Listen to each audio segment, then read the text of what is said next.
hello. Hello, hello, hello, hello, hello, hello, hello, hello. Cedars, Rat, a Spacebar, Bald Pigeon, R-Dubs, Vitislian, Dare Bear, Rockington, 850 Chance, Schmeckles, Dundee Dog, IMAX D. Welcome, welcome, welcome. First stream of 2026, baby. Sam Thingamajig for the 28 months, I'm sorry. Year of Health has kicked off horribly. It's kicked off horribly. I can't believe Doug is dead. What the fuck? He's not dead, bro. He just disappeared and no one's ever seen him. He went underground. He's living with the wolves now. He's not dead, though. Is your shirt the same color as your vomit? Okay, please relax. What happened to no streams in January? No. No, I said no clips in January. And really just few clips in January. That's the idea. The idea is no clip a day, maybe 2 or 3 in the month of January. So I can catch up on everything. That's the only, I'm still streaming. What do you think, I'm done? Honestly, it means I can do some other stuff. Wait, where'd my fucking basketball go? Don't talk about my puke.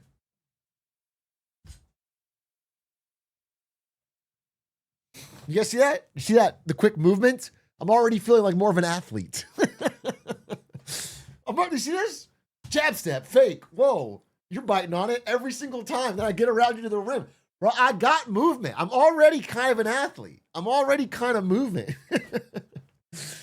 All right, we're like literally only 1 day in. More energy than Luca on D. All right, that doesn't make me feel better. Don't talk shit on Luca. This is supposed to be a good year. Does this mean Smallville back in the Big 2-6? I'll watch a Smallville in January. For sure. I mean, what else? Yeah. Yeah, but after January, I am starting to, I want to hit the grind again. I'm just, hey, yo, Tomato Fato. That Zachary Gamer next door. Is it still Year of Kindness? Nope. It's Year of Health, baby, aka YOH, aka Year of Hate. Okay? It's about putting yourself first, mentally and physically. Okay? If someone says something that you even slightly disagree with, crash out on them. Can you give it to us straight? Is Dispatch dead? No, it depends on my wife. The guy, here's a new resolution for the chat this year. Never talk about things I haven't finished.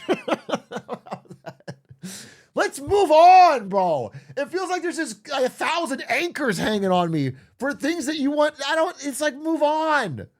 Let's focus on new things. I'm never going to go back and finish Liza P, bro. Never, ever, ever. I'm never going to go play Inscription. It's not happening. It's not happening. The only thing I'm finishing is the fucking Iceberg. Ponzi scheme Iceberg. What about things you haven't started? Well, that's a long list. It's a long list. What about my health? Let's talk about that. My damn health. Bro, listen, I think we all can agree, right? If you're an Atrioc chatter, you are very likely shredded. You are very likely completely shredded. You are like, you're just jacked, you're ripped, you work out constantly, you're a top tier athlete. Okay? 4% body fat. Most of you watch this while at the gym while crushing a new PB every day. I understand that. And that's why I need the advice, because I'm the chunk here. Here's how my Year of Health started. This is a true fact. I ran 5 miles. I immediately threw up. I felt like absolute shit. And then the next day, my legs hurt and my hips hurt.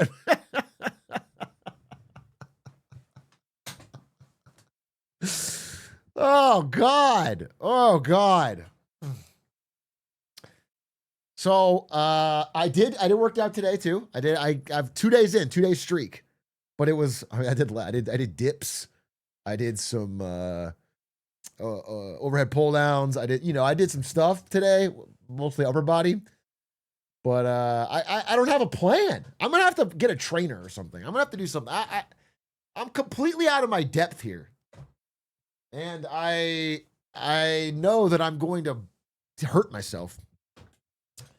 Looking huge, Big A. Thanks, bro. 2 days in. Ugh. Do you feel it? Do you guys seeing the difference? It's the year of health, baby. It's already, whoa. Are you noticing a fucking peak male performance in front of you? An athlete in his prime? Bro, once LeBron retires, put me in. I'm younger. Just take the test, bro. What test? I am taking a test. So I'm getting a blood test on Tuesday of next week. Getting a blood test. I was told that's a good idea to start with your health. Just to see what markers you got or whatever. So I'm getting that. I'm getting a blood test. And we'll see that. It won't be DNA, it'll be USA. I got my DNA tested. It said it wasn't even DNA, it was USA. That's exactly right, bro. A proud American patriot. What happens if you fail the blood test that you study? That's a good question. It would be funny if they come back and say, hey, you just failed. Your blood is bad. Not good. You just don't have it. You don't have the sauce. Dude, this would be a clip. If I was doing clips, this would be a clip. There was an article where they interviewed Trump about his health. Even the damn Washington, was it New York Times or was it Washington Post? One of those two. No, it's Wall Street Journal. It was Wall Street Journal. Wait, Wall Street Journal did an article about Trump's health and they interviewed him for it. And he had a fucking great quote. Because apparently he takes so much aspirin a day that it makes his skin super thin and easy to bleed. And his blood is super thin. He takes these huge doses of aspirin and he admits it. He says his doctors told him to do a lower dose, but he said, I've been taking it this way for 25 years and I'm a little superstitious, so I won't change it. Okay? Anyway, he's taking this aspirin. So this is his direct quote. I'm going to pull this up on stream because it is actually mind-blowing. They say aspirin is good for thinning out the blood, and I don't want thick blood pouring through my heart. I want nice thin blood pouring through my heart. Does that make sense?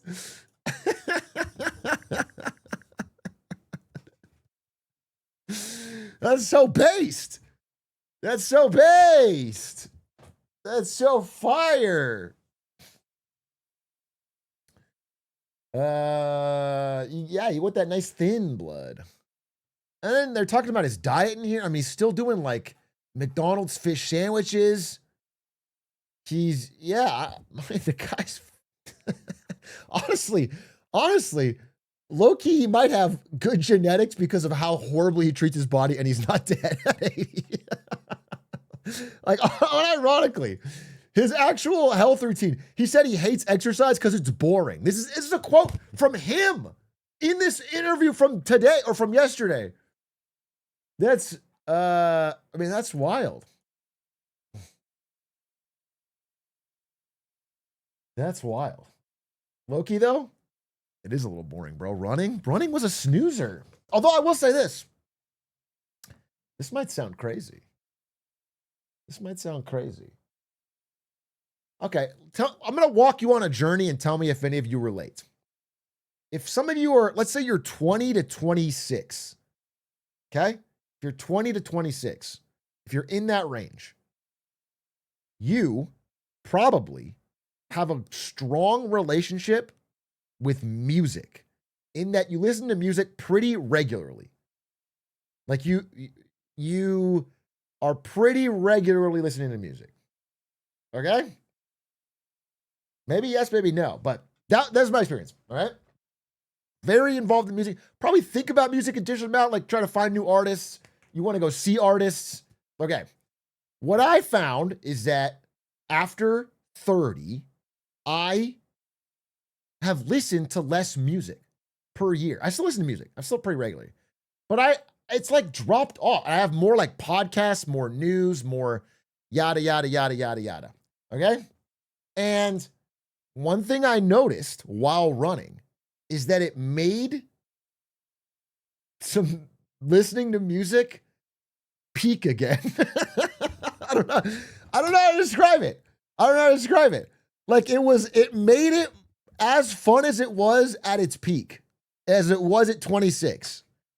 I was like singing along and it like was hyping me up. I was like, I was feeling it. Do you know what I'm saying? It was rocky shit. It was rocky shit. So there could be something there. Like, I'm not a scientist, but I think I'm onto something really big, a big discovery. Soros Shield, think of the 61 months. 5 years ago, I was broke and started watching Atrioc. Now I make money. Thanks, Big A. Yeah, I'm happy for you. That's simple as. Many such cases. Simple as, folks. He owes you a cut. He's a 61-month sub. I got my cut. My cut is in the bank. Actually, it's in fucking Quack's bank account. Quack got the cut.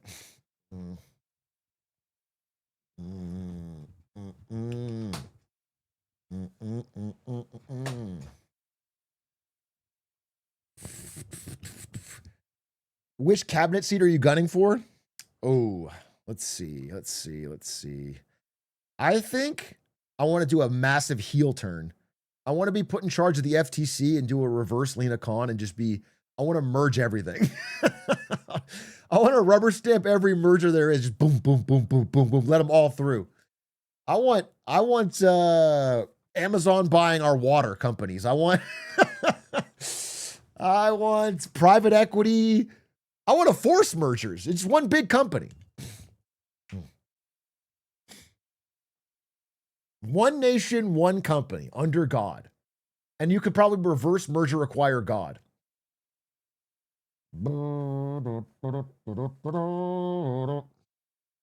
Hey, Big A, my mom gave me $500 in Robinhood for Christmas. You're joking. Your mother gave you $500 to get you hooked on gambling for Christmas?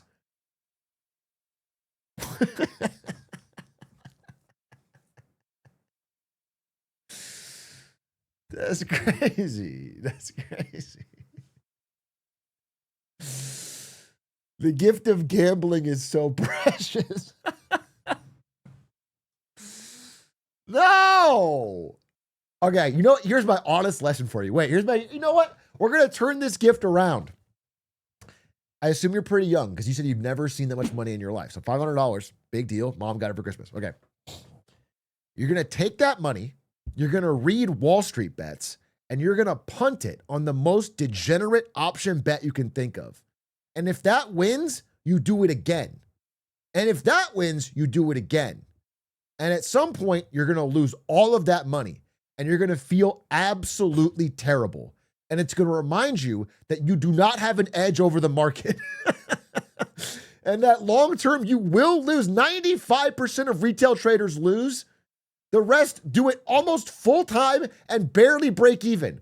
So you will lose. And once you learn that lesson young, it'll stick with you for a long time.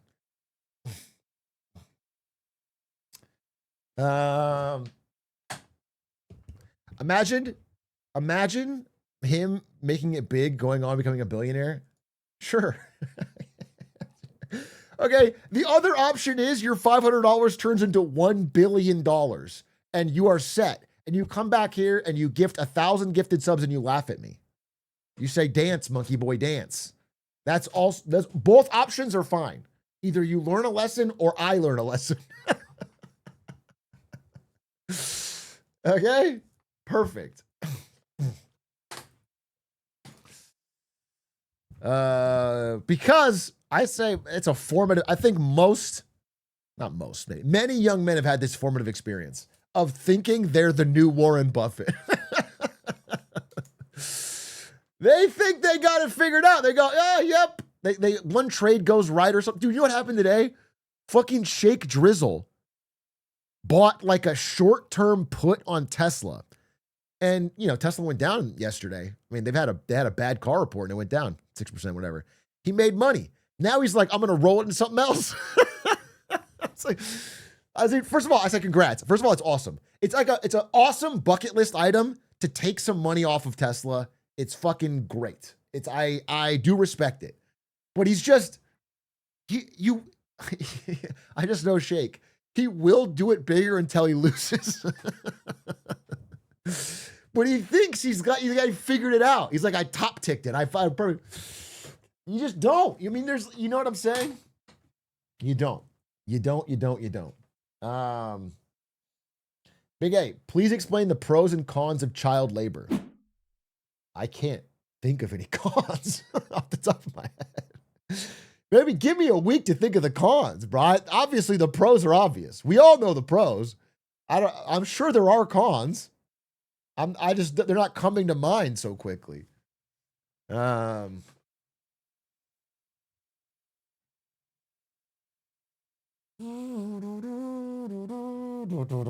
speaking of stocks, wait, while we're on the subject of stocks, bro. We are only, I kind of high-key forgot about this, but then someone tweeted at me.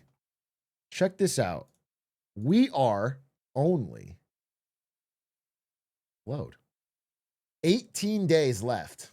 No, 19 days left. I guess 18. 18 trading days left until the end of the stock competition. And Aiden is clearly in the lead, but we're not that far behind. 40% returns in a 14% S&P year. Not half bad. Ludwig, we're laughing at, but Ludwig is still beating the S&P, which is why their fucking quote, everyone's a genius in a bull market. If Ludwig's up 21%, bro, it's fucking... Anyway, I have a simple ask for you, and it's really not that hard. I'm just saying that everybody watching should, when they get some free time, try to break China's rare earth monopoly by mining rare earth metals in your backyard so we can get this stock to go down. I need you to find some like gallium, and you have to find some metals so that we don't give any more money to this fucking company. All right? That's step 1. Step 2, stop using any Microsoft products. Step 3, don't shop at Walmart. Don't fly Delta. Don't fly a Boeing plane. You're probably already not doing that. Get off Instagram Reels and don't get gas at Chevron, okay? All these things, we have to boycott Aiden. We need to boycott Aiden, bro. We need to get these stocks down in 20 days. We are trying to give less total money to charity. Although, on the flip side, I need you to gamble more on DraftKings.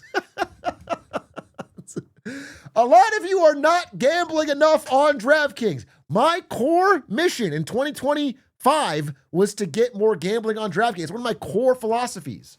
You guys have watched my content. You know, you can read between the lines. I want you to gamble more, and I need you to start pumping these numbers here. Chili's has bounced back. Eat more at Chili's. Drink Coca-Cola beverages. Buy military products from Heiko Corp. Just support Goldman Sachs. They're our heroes. Shout out to our boys in gray. You know what I'm saying? Goldman Sachs are just American heroes. Please support them wherever possible. And obviously gold. That one I have been chilling. Google's good. Tempest AI is good. Arcutis Biotherapeutics is good. I do own this one and this one IRL, which is pretty fucking awesome. Which is pretty fucking awesome. But I would like to get these numbers up. On the flip side, what else we got? Dude, Trump coin. You know what would be the funniest possible outcome?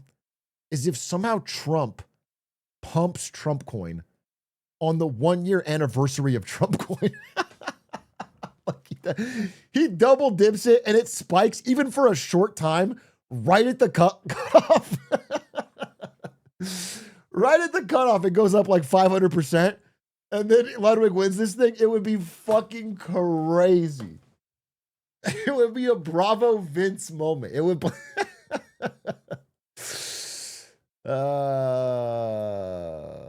Dude, better to be lucky than good. Micron. This Dude, Ludwig without Trump Coin would have been doing quite well because he's the only one of all the picks to get on the memory train, the computer memory train.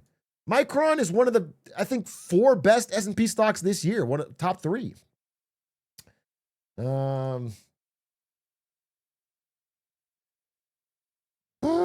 Crazy stuff. Crazy stuff. Anyway, we'll update on that. Obviously, I'll keep an update on that as we near the end. I think since Doug is taking a break from his main channel, I spoke to him. We were doing a meeting on Lemonade Stand. He's like, yeah, I think you should make the video. So I'm going to make the finale video after we're done. He was going to do it, but he's taking a break. So I will do it. And so I'm going to be doing a little bit of a countdown as we go into it to see who's the dub. Easy +1 main channel vid, which I need as part of my goal to get to 1 million.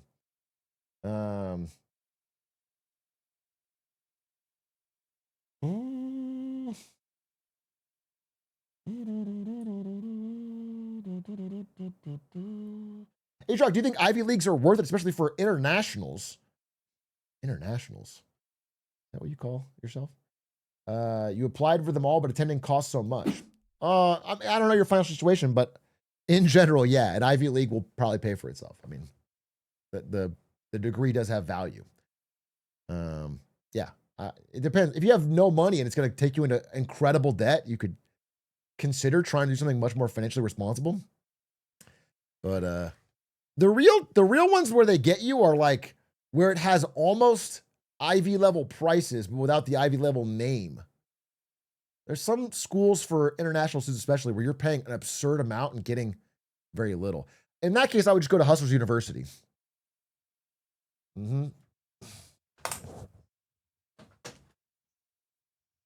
Or Trump U. Yeah, exactly. Graduate straight into the presidency. Did you stop the daily uploads of Big A because of the terrible January ad rates? I've heard this conspiracy theory. And the answer is yes, absolutely. Yes. If I make even $1 less per 1,000 views, it's not worth my fucking time. No, but it does make it a good time to stop. No, I did it for every day for a year, and I was like, all right, 1 year. And then it turns out we've done it every day for 888 days. Or 880 or something like that. Something absurd. So I was like, all right, we're good. That's a good time to stop. Plus, Adish wants to take a vacation at the end of January. And I was like, bro, I want to take a vacation at the beginning of January. So 841 days. Bro got the $28 CPM and couldn't bear to get less. Dude, I can't go back to post Black Friday videos. What's the fucking point? I made enough money off the Black Friday video to cover the next fucking 30 videos. What's the point? Employee vacations, barf. I know. Dude, when you say it like that, it makes me realize, like, what the fuck am I doing? 8-ish vacation? Like, I should make him, I don't know, break bricks or something. Why? That not working? You are losing relatability. Why would I want to keep watching you? Bro, I started this stream as an NVIDIA employee. An NVIDIA employee during the greatest stock bull run of all time. When have I ever been relatable? When have I ever streamed relatably? I've never gone for that. I do have a relatable car, though. I'll tell you that. My car's beat to shit. It actually looks bad. I was driving around today, and it's like this big fucking gash dent, and it's like it looks bad, dude.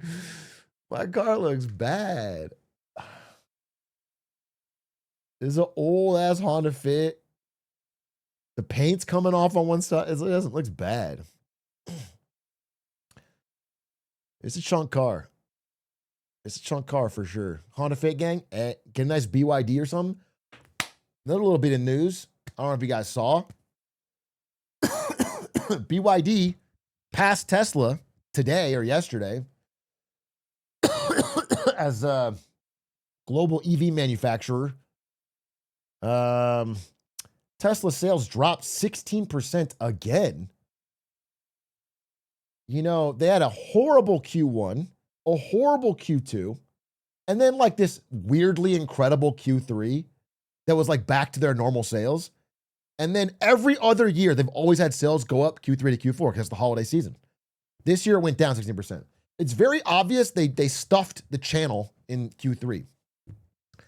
They went to like 0% down, 0% deals. They like were doing some weird dealership shit like the ones in Canada.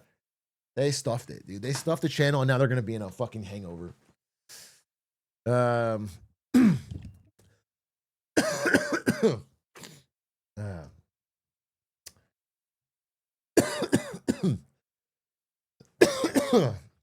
oh, geez. Am I sick? I hope so. Don't say this. The year of health does not mean that I am the world's healthiest man on January 2nd. That is not what the year of health means. By the way, it's fucking raining in LA. I'm raining outside. I shouldn't have been doing that.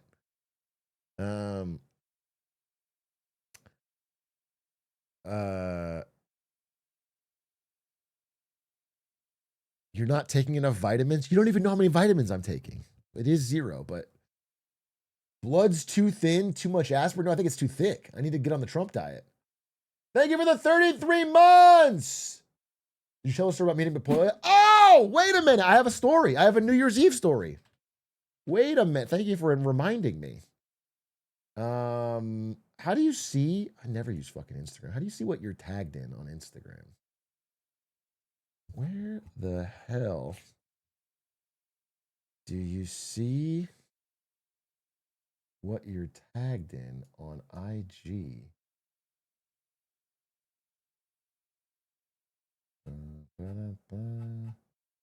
How do you see that? Dude, I actually don't know. Dude, I actually don't know. Is it like this?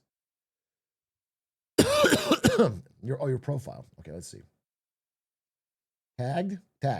Got it. Okay, here it is. Okay, here we go.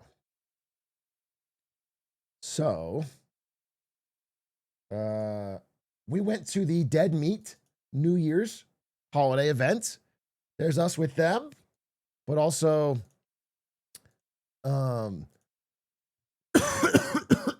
here we go. Dude, am I sick? Holy fuck. Anyway, we went to this New Year's event. It was really fun. Huge shout out to them. They're such nice people. Oh my God. It's insane. It's absurd how nice they are. And they know, I don't know. They're just really, really nice. Anyway, year of health. So, I went to this event and it was fun. And at the end of the night, after the ball drop and they did balloons and whatever. And by the way, this guy's like, he's a consummate host, bro. He played the sax like Bill Clinton.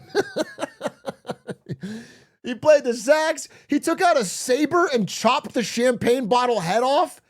He did some incredible shit. So anyway, there was this part. I'm scared. This is all not people that I really know. Yeah, right here. So here they did an auction. So they hid like fake dollar bills, like Monopoly money, all around their house. And at the end of the night after the party, it was like they were auctioning off a bunch of fun memorabilia if you had whatever. So anyway, you can see that I'm right here. This is me in a manly posture, sitting crisscross applesauce. Okay? It was really fun. It was a fun idea. Right behind me, this guy right here. Do you know who this is? In the red suit?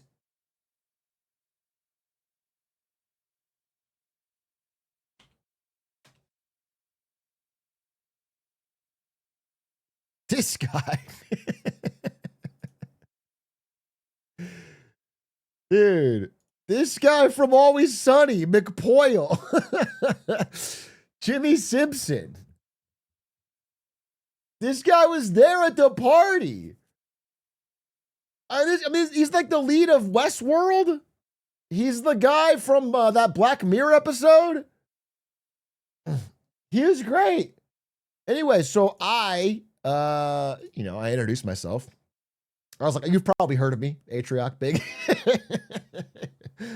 the glizzy hands, the Grussler, and he's like, "Oh, of course." He asked for my autograph. No, I introduced myself, and I said, "Bro, listen, you're a great actor. I love your stuff, but I just want to tell you, man, I thought you were truly, truly phenomenal in that Black Mirror episode. I love that episode." Wait, what's his real name? Jimmy Simpson. Jimmy Simpson, Black Mirror. If you guys don't know, he's this guy. This guy. If you haven't seen it, I think it's like one of the best Black Mirror episodes. The Star Trek one. And he like plays two different versions of himself. One that's a huge asshole and one that is still kind of an asshole, but after an eternity of torment. So he's like different. It's an incredible role. He does such a good job. And I was like, right, I thought you were truly amazing.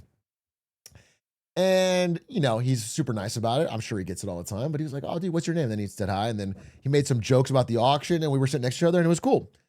And then, I thought that was the end of it. But then at the end of the night, we were outside drinking and getting ready to leave or whatever. And he came up to me and said some nice things again. So I thought, shout out to Jimmy Simpson, because that guy was cool. When he was in House,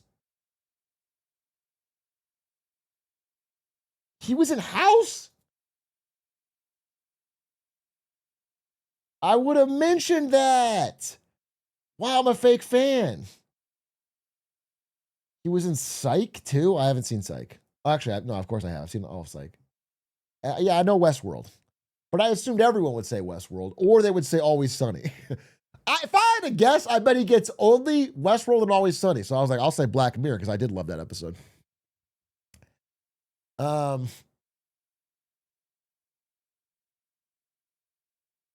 He was the pastor who lost his faith in God. Wow, I vaguely remember that. Dude, the problem with House is it truly is all a mush. Other than Chase murdering the Satibi dictator and like a couple, it all is like the same episode. You know what it's very, very hard to unblur it.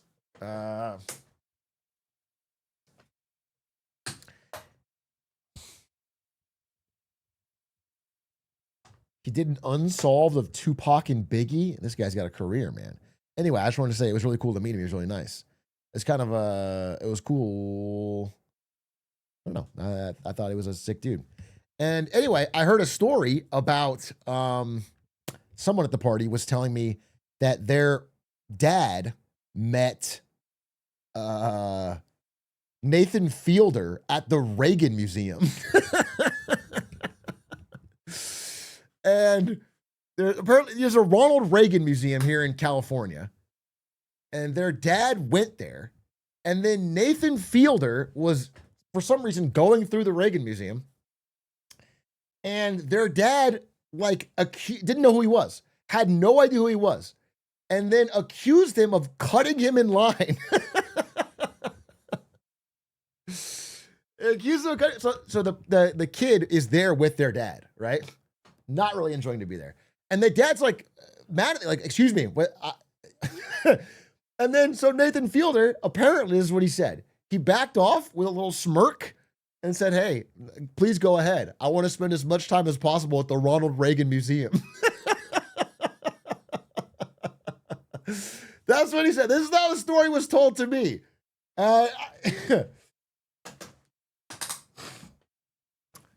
So that was cool little tidbits. But then, I get home. I've drank a little. Okay, we pass out. I wake up. I don't feel perfect. We stayed up a little late. We drank a little bit, and I was like, "All right, time to run." And that's when I kick off the year of health.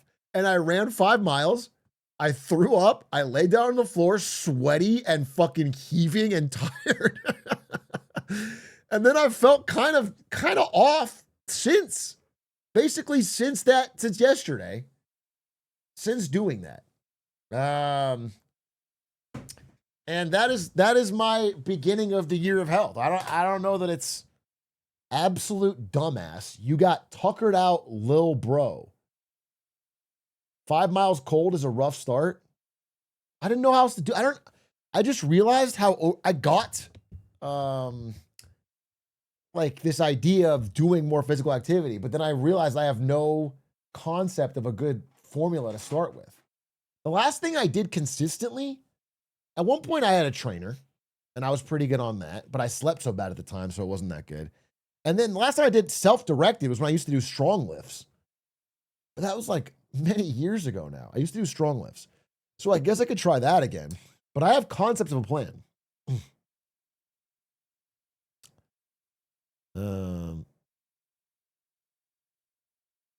Have you tried HIIT running? You mean HIIT and running? Yeah, I've tried that. It's illegal, but it's a great way to avoid consequences for bad driving. Yes, I've tried it many times. Okay. Go for full Northern Lion and get a bike slop. How the hell are we calling a Peloton bike slop? The word slop is infected every possible variation of everything. Bike slop? It kind of is. This is slop. Quality slop. Running 5 miles, that's leg slop. The recommendation for increasing running distance is to increase no more than 10% volume in a week. I mean, I don't know if that. I think I started too high. I don't want to even do 5 miles again. My legs hurt. I was going from almost nothing to I need a Radstads Run Club, brother. Come on, get it started. I want to do some sprints too. I don't know if you just joined Rads, but I did 5 miles yesterday and then threw up. I'm starting with nothing, but I would like to do like a consistent bam, bam, bam. This is our year. Yes, dude. I'm not kidding. I'm not saying by the end of the year I'm going to be fucking Arnold Schwarzenegger, but I'm saying if I drop some pounds and I feel more energetic and that would be banger. I think I can do it. I low-key think I can do it. I straight up.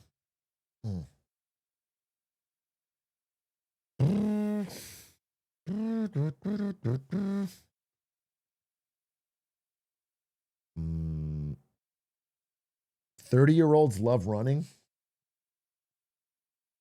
True, I guess. I mean, I don't really love it at all, but you reached your peak physique, little bro. This is my peak physique. That's not very nice. This is my peak. I've peaked. Well, I think I can do better.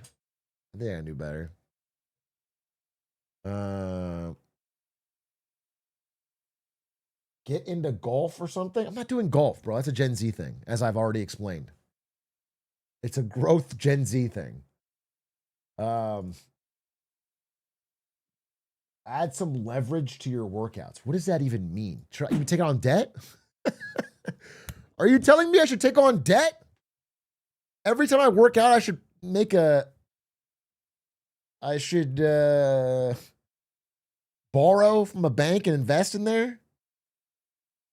I should do some poly market bets? Dude, oh my God, what if I put up a poly market bet prediction every single time I do a rep? Prediction, does he hit this rep? And then I bet on myself. Or when I feel like I'm getting tired, I bet against myself. So I'm always making a little bit of money as motivation.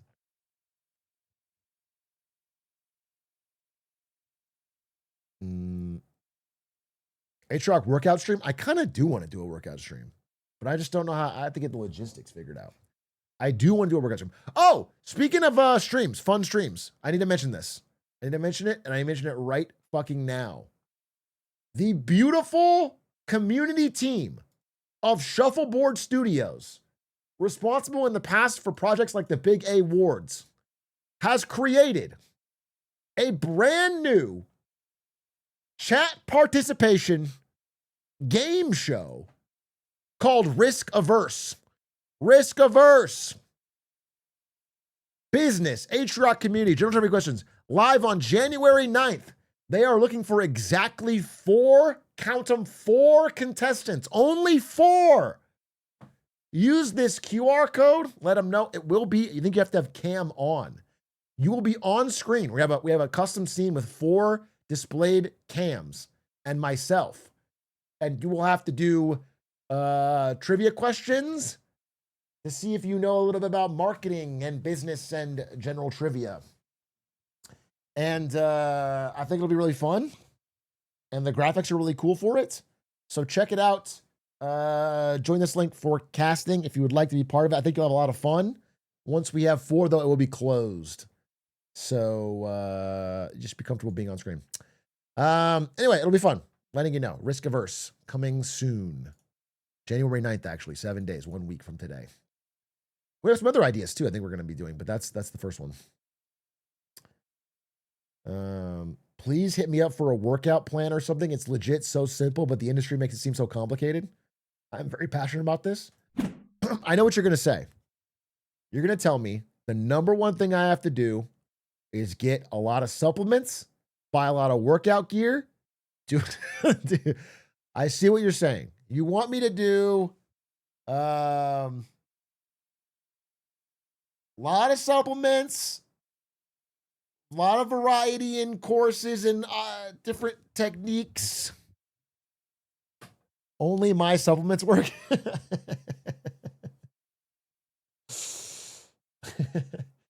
Have you tried cutting down on the glizzies and soda? I can't at Atrioc.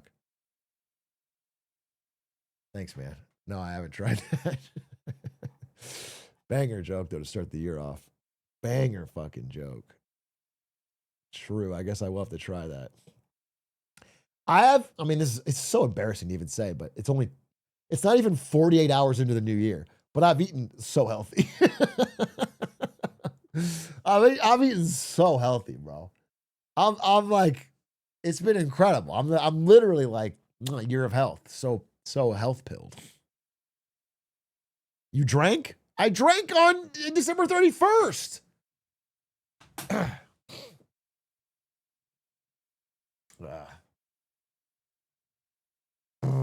Bro hasn't even had his second dinner yet. Yeah, but I went to the grocery store today with Ari and we got healthy stuff. She's joining me on the year of health. I think she's actually making something tonight. So how's that? Must be so hard eating healthy when you have $1 trillion. I do have $1 trillion. And the hardest part of eating healthy is that my butler always wants to flake gold truffles on everything. And I'm like, bro, cut back on the truffles. I understand they're obviously tasty. They're obviously good for a flex, but it's gonna fatten me up. The hardest part of eating healthy is how exhausting it is having to tell everybody. Fucking true, dude. Fucking absolutely spot on. Yes, it is. It's gonna weigh me down because I have to keep doing it.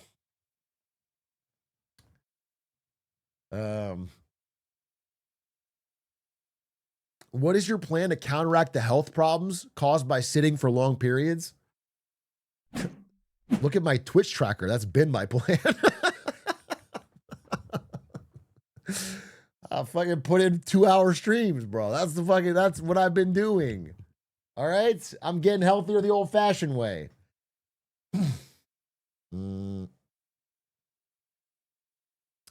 I go to Pilates twice a week. It's good for flexibility and longevity.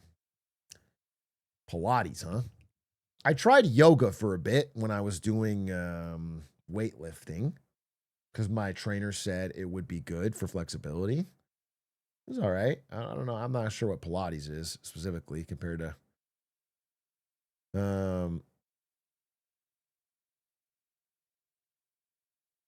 But the thing is, it was like a class that was like kind of far away. I didn't want to do it. I'm going to be honest. I think uninstalling TFT will be as good for your mental and physical health as the rest of your efforts combined. I mean, you're probably right, but I already did that. I did that in the last year. I did that I did that in 25. All right. I need new 26 shit.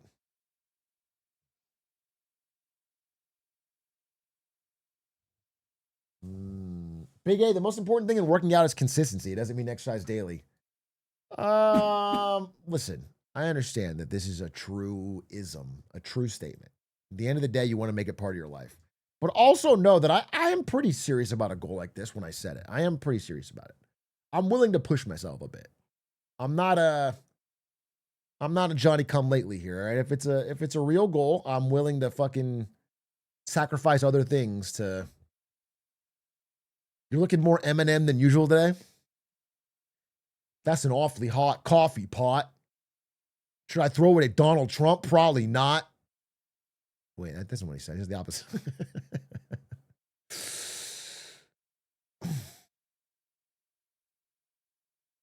Poem slop? Would you ever do a workout stream so we could all do it collaboratively? That's.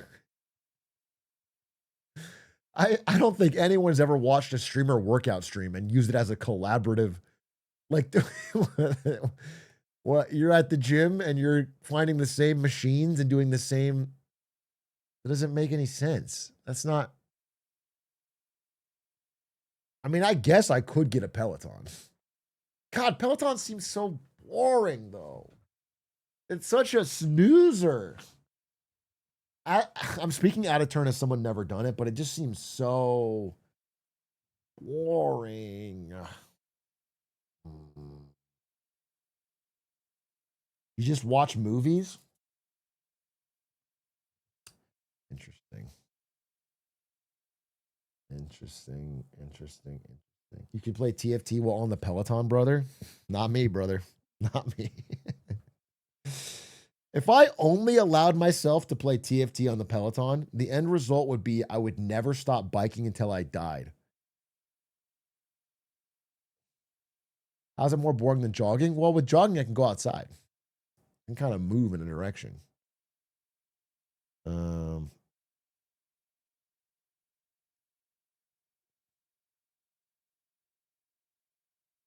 you see? Oh, dude, you guys see that Faker? SKT1 Faker. Faker Metal. Where is this?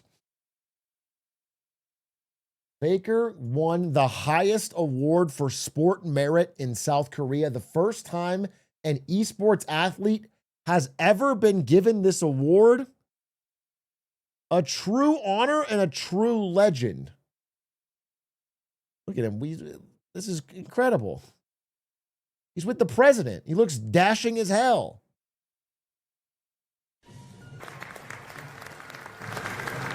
훈장 측 SK텔레콤 CST1 주식회사 프로게이머 이상혁. 귀하는 체육활동을 통하여 국위 선양과 국가 체육발전에 이바지한 공로가 크므로 대한민국 헌법에 따라 다음 훈장을 수여합니다. 체육훈장 청룡장 2026년 9월 1일 대통령 축하드립니다.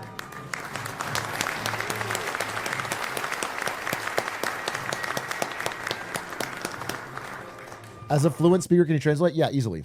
He said, this goes to the fucking GOAT, the 6-time world champ, the guy that put Korea on the map. He said, you fucked up every other nation, including those airport traveling dogs in North America. You beat China and Xi Jinping's team. You beat Europe and their fucking false hope every year. You're the GOAT. You're the king. You're the best. The god of the mid lane. And then he said, take this, you beautiful bastard.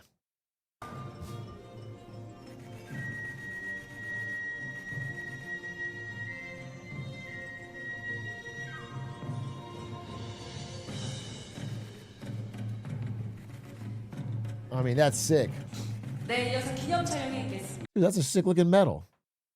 Guys, the first time Faker's worn a skin. It's presidential award winner Faker. 수상자께서는 자리로 돌아가 주시기 바랍니다. 다음은 국민훈장, 체육훈장. Speech! He didn't give one. Anyway, pretty cool. Pretty damn cool. 6 world championships. What are you gonna do? It is weird. I mean, it is weird. I don't know how to say it, but why is the metal at balls level? It's the question of our time, dude. Why does the metal go down to the balls? I don't understand. That doesn't keep it up here. Protection? Heavy protection, I guess. I don't know. I mean, I don't understand it. But I think it's awesome. Look at Faker Man, so inspirational. He's the face of League of Legends. Yeah, it's true. I mean, that's a big deal. Undisputed GOAT. Undisputed GOAT. I was in Harris chat the other day, and he was debating his chat. Dude, he was he was going off, dude. His chat was all universally furious at him. He was literally fighting 1v2000. 2,500. It was crazy. He was saying that if he had 10,000 attempts, could beat Magnus Carlsen at chess before Magnus Carlsen could beat him in 10,000 attempts at Age of Empires. And I said, bro, neither of you would win. It would be 0. It would be 0%. And if anyone had to win, it would probably be Magnus, because there's maybe a 1 in a gazillion chance of a cheese. But I think it would be 0-0. I'm actually like so confident. 10,000 wouldn't be nearly enough anyway. I think Magnus gets there. I don't think he does, because I don't think he's fast. I think his hands are slow.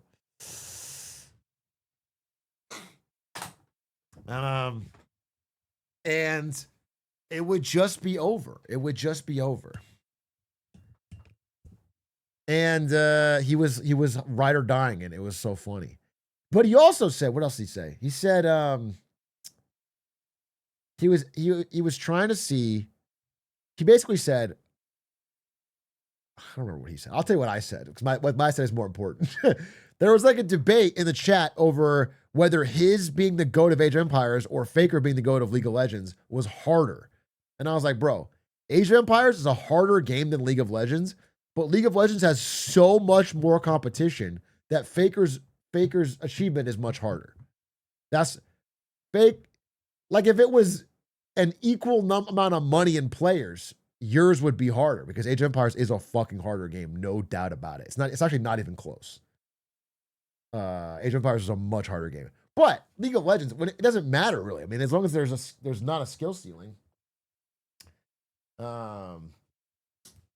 there's just so much more money.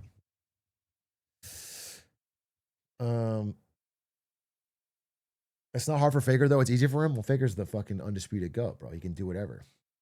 It's basically Jordan, and Faker is LeBron, King James. No. It's not what I was saying at all. Not even a little bit. Not even a little bit. But I do like the hashtag King James, and so I'm kind of on your side. I'm all in Team LeBron. I'm going to say it. Did you ever think Michael Jordan wasn't even good at basketball? You ever think Michael Jordan was carried mostly by Bugs Bunny against the Monstars? You ever think like Michael Jordan was like not even, like probably doesn't even crack top 10? And we're done with the 90s? And he played against plumbers? I just get that vibe. And I feel like my Pookie LeBron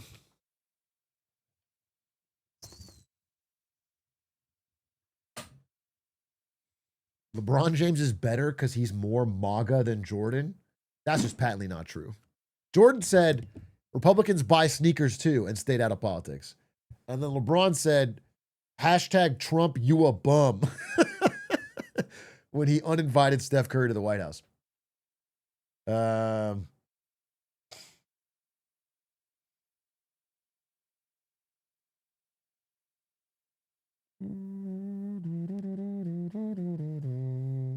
That's a competitive spirit.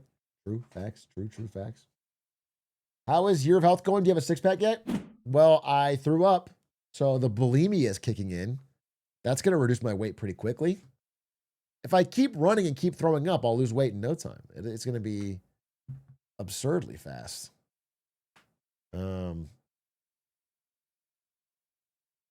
But in terms of real results, probably nothing yet. I'm just taking it seriously. I'm taking it seriously. Wait, hey, Big A, I just landed in the United States and I gained 10 pounds the instant I stepped past immigration. Do you think that moving to Japan would help in your endeavors to be healthy? I've heard they're very welcoming to foreigners, especially streamers. Okay. There's probably some, I mean, this is a stupid message, but I probably would lose more weight in Japan because the food is healthier, the portions are smaller, and you walk a lot. However, I have a real tendency to kick any deer I see and film it. I just can't. If I see a deer, I get like a blood red rage, and I want to. And so it's like it should be a tough time for me in Japan. They shockingly they frown upon that there. They frown upon it hard. Wait, let me go Blumenos. Wait, I do want to talk about something serious in a second, but let me Blumenos.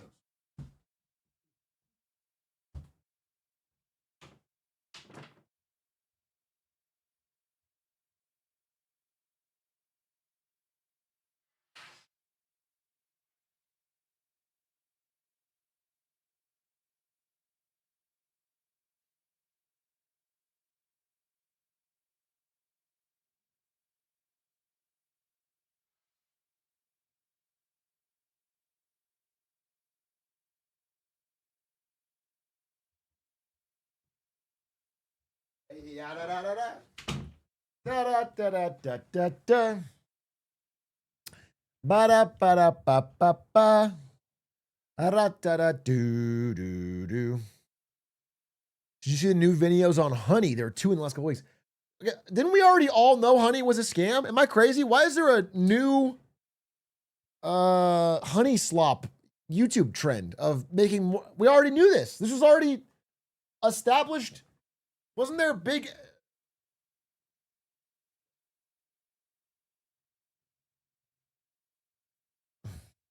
apparently it was bigger than it looked?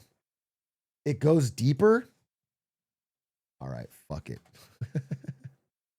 If it goes deeper, it's hard to get riled up, bro, right? Because I know that it's a scale. Like I'm already like, you convinced me. I'm not gonna use honey. Honey scam YouTube. The honey scam. Oh, this is from where's the new news? Mega lag. By now, you've probably heard. That was the one a year ago that got 18 million views. Here's the problem. I'm not going to say, I'm saying this with no knowledge because I haven't watched the video yet. But here's the problem, right? As a YouTuber, if you make a video that gets a lot of views, like this one does, there's like an inherent urge to make another video with the same kind of thumbnail and title. Do you know what I'm saying? I'm just worried that we don't need this. I probably already got it. I'm not saying this is me just speculating. I really love speculation. But like you almost never see a YouTuber get a video this big and not do a very similar thumbnail after. This is 2 hours.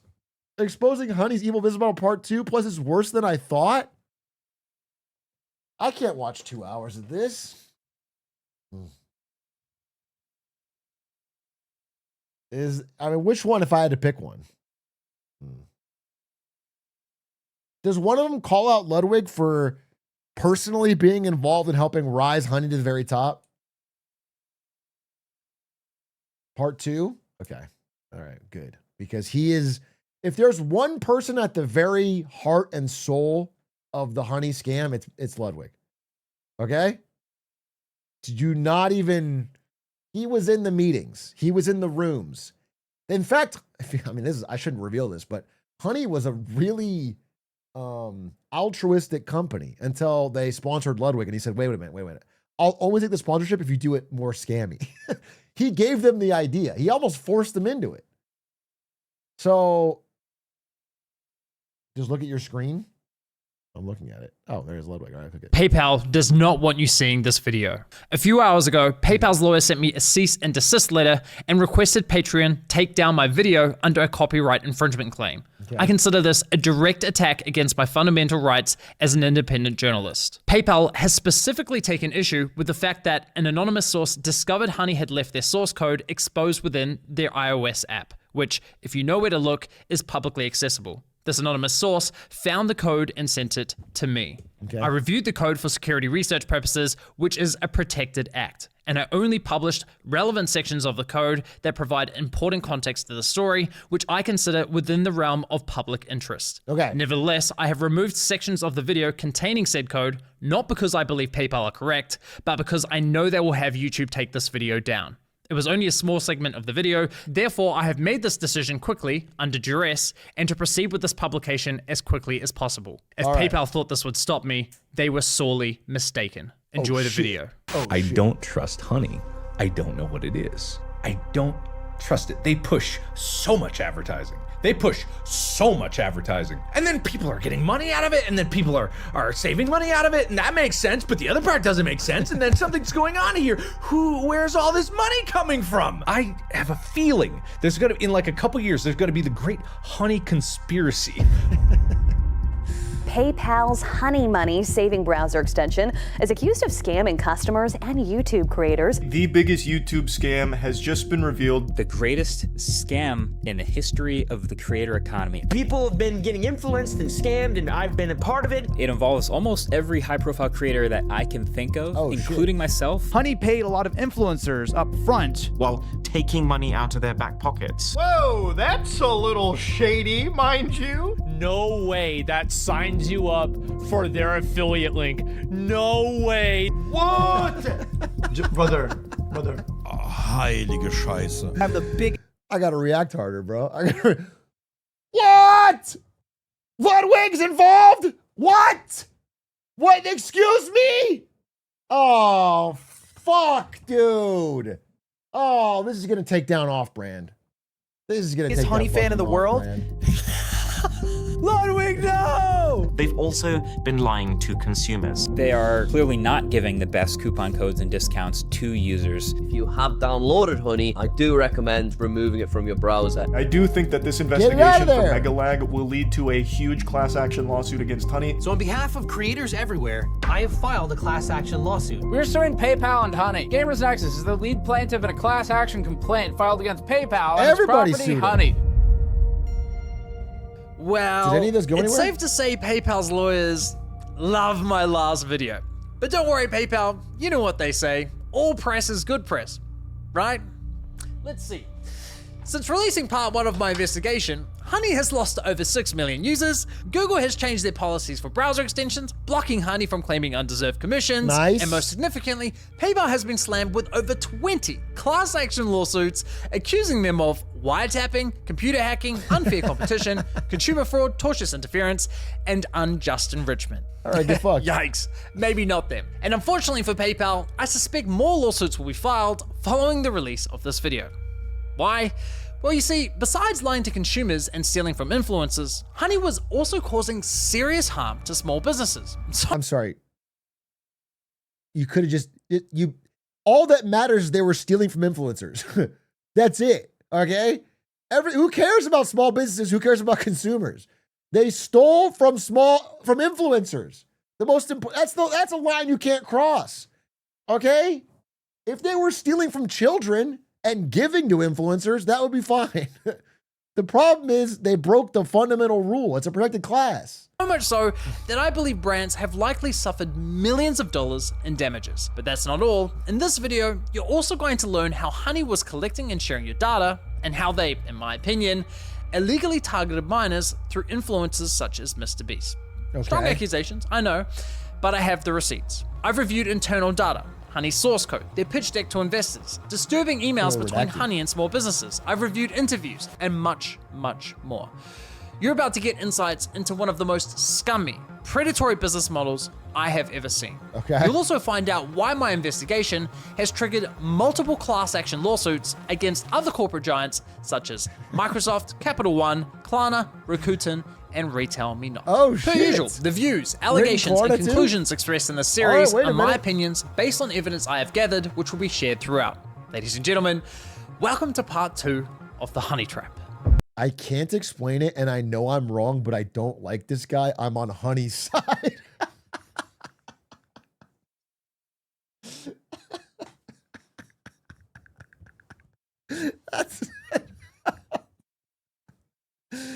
That's such a funny message. That's such a funny message, bro. I don't know about the vibe, so I'm going to support Honey. Despite the evidence, I think Honey was trying to do the right thing here.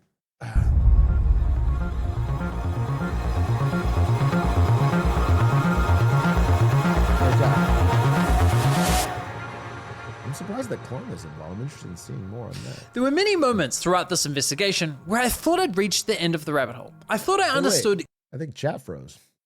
You guys broke chat by spamming. Oh, wait, is it back? Refresh. There it is. Okay. Everything there was to know about Honey's dirty business model. They were claiming the credit for sales they hadn't earned, poaching the affiliate commissions from content creators, and they were intentionally withholding discounts from users for their own financial gain, rendering the entire value behind their core product a lie. Kind of hard to believe it could get much worse than that, but unfortunately it does. And I realized this after noticing a strange but reoccurring anomaly. You see, in most cases, when Honey popped up at checkout and I clicked apply coupons, a discrete tab would open in the top left corner of my browser. That's Honey injecting a simulated referral click, attempting to claim the credit for a sale. But here's where things got weird. Every once in a while, I'd come across a store where, after clicking apply coupons, Honey wouldn't load their affiliate link. So why not? At first, I thought it might be a bug, but quickly ruled that out after noticing the same anomaly on multiple websites. Even stranger, when this would happen, I was generally finding better deals. So what gives? Well, for the longest time, I was under the assumption that Honey would only pop up on websites that had agreed to partner with them. But I couldn't have been more wrong. And I realized this after stumbling across a post on Shopify's community forum, where a store owner complained that Honey was leaking their coupon codes without their permission. And as I read through the replies, I could see other stores had the same issue. Now, this was a pivotal moment in my investigation because it turned my entire understanding of Honey's business model upside down. Until now, I was so focused on the impact Honey had on consumers and influencers that I didn't even think to consider the potential impact to businesses. Though in my defense, it's just funny because from Honey's side, I watched the first video, right? Why would they need more scams than that? They all they had to do was pay for a bunch of ads to get a bunch of users so they could sell the fucking extension for like $1 billion. What did they sell for? How much did they sell for to PayPal? How much did Honey sell for? $4 billion. $4 billion. Dude, they didn't need to scam at all. All they had to do, even if they did nothing, even if it did absolutely nothing, but wasn't actively scamming you, and they just paid for Mr. Beast and everything to promote it, and then they got enough users they could sell to PayPal for $4 billion, that would have been enough. That's $4 billion. But then on top of that, they had to fucking run the stealing link scam, and I guess another scam. Honey consistently referred to the 30,000 stores on its platform as PayPal wouldn't have bought them and scamming. I don't believe that because PayPal was not buying this company for its revenue. PayPal was not buying this company as like a cash flow generator. They were buying it to like get access to all the users. That's it. They wanted the data and the users. So I don't understand. Like to need the scamming of that's an extra layer on top. That's wild. Participating stores. So one would assume that every store on Honey's platform joined willingly and with consent. Yet clearly that wasn't the case. So I reached out to several business owners to learn more.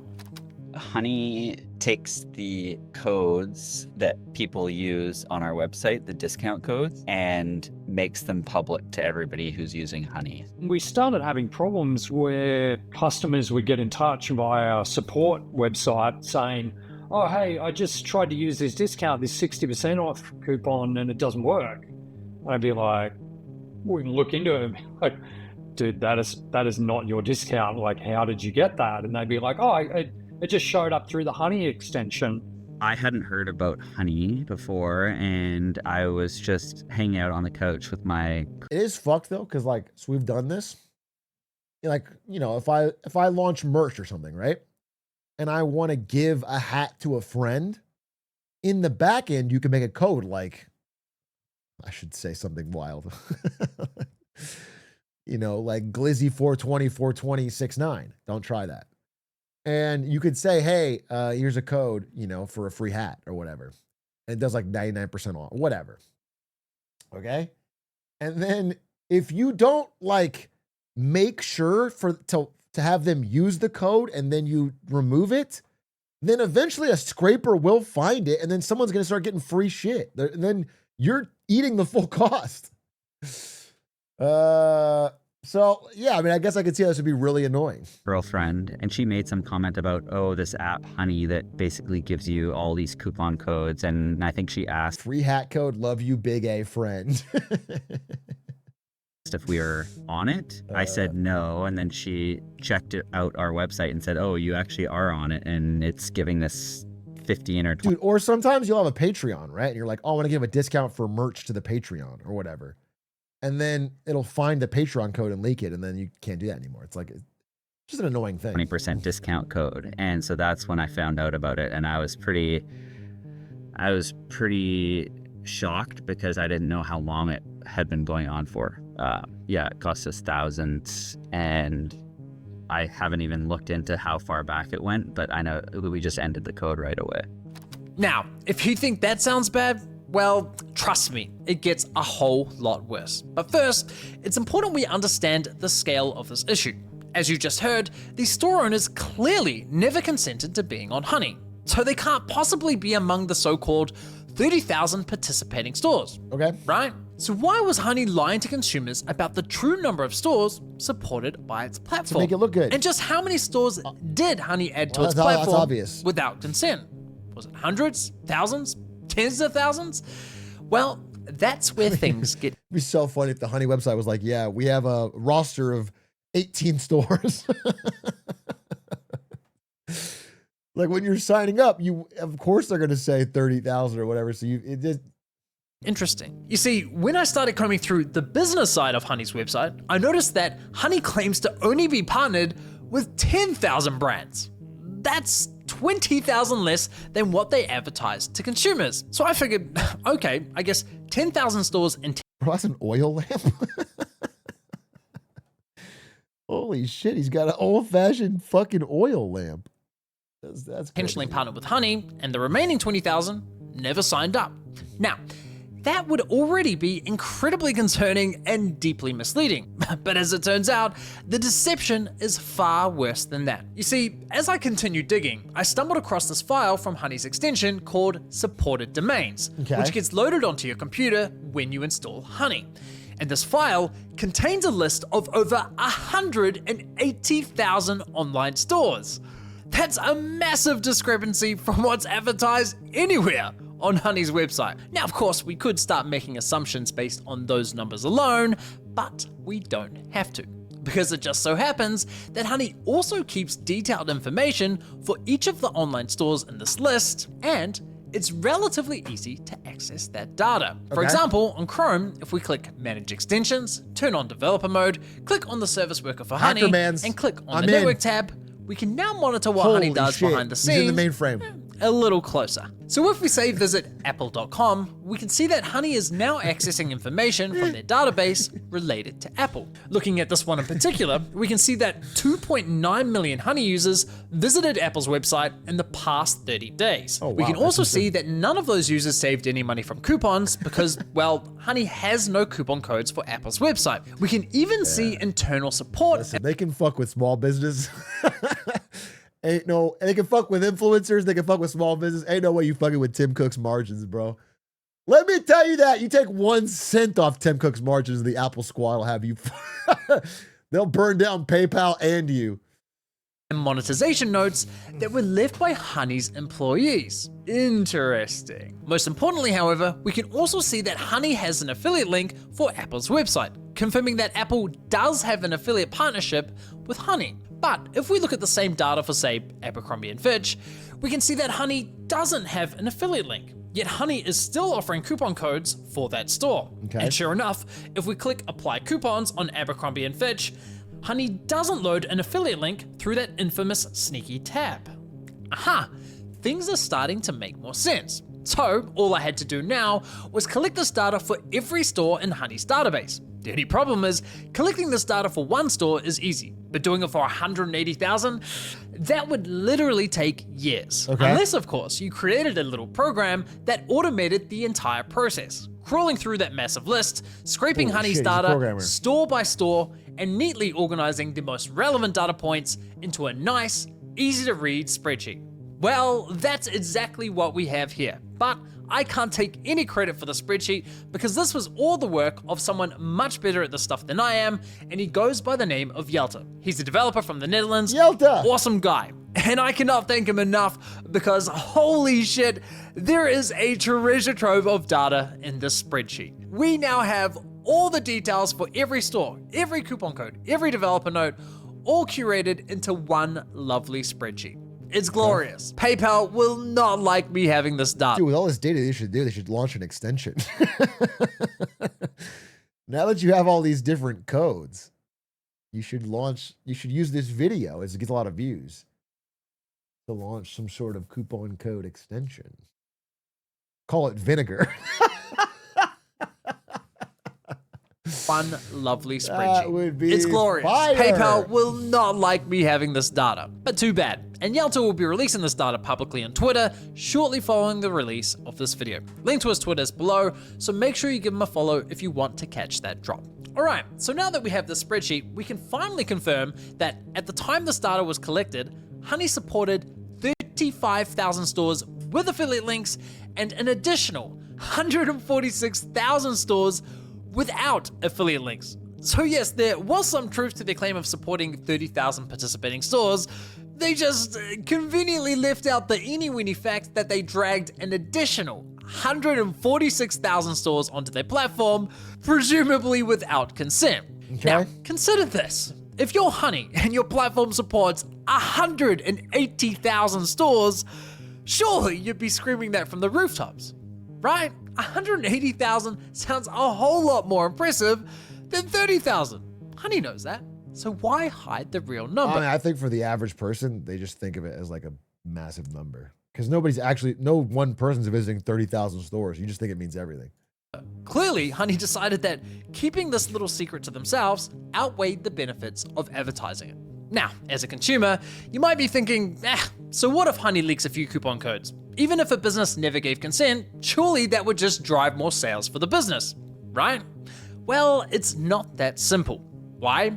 Well, you see, coupon codes are more than just discounts for consumers. They're also a vital marketing tool for businesses. Virtually all coupon codes have a strategic purpose behind them. For example, many online stores will offer a 10% discount as an incentive for signing up to their newsletter. The consumer gets a 10% discount, and the business gets your email address for marketing. It's a simple tit-for-tat exchange. Is so but if Honey snatches up that coupon and makes it available to everyone... Wait, they're fucking with influencers and with marketers? Oh, you've gone too fucking far this time, Honey. You've crossed the line. There's one group of people that everyone loves in this country, and it's marketers. And to besmirch their good work... Well, now the business is losing 10% while gaining nothing in return. The entire purpose behind that coupon code gets destroyed, stripping away any incentive for the business to continue offering it. But it's not just newsletter coupons. Stores will also offer discounts to reward and maintain loyalty, like offering exclusive VIP codes to repeat high-value customers. Many businesses will even offer specialty discounts to military. If you're waiting for a bomb to be dropped that does not happen, towards the end he includes bits from a beneficial interview. Otherwise, this really is a time sink. This is real. Listen, I'm not even mad at this video. It's fine. It's just like I'm coming in thinking Honey's a big scam, and this guy's just telling me like I've scraped a lot of data. It's like, and I'm going to tell you that this is going to blow your mind, but Honey's a scam. And I'm like, bro, you've convinced me. I don't know. I don't know that I do want to see Lud. I want to make fun of Lud. Is he in here? Give me the Ludwig part. Give me the timestamp on that. Was it just the beginning? Oh, we already saw it?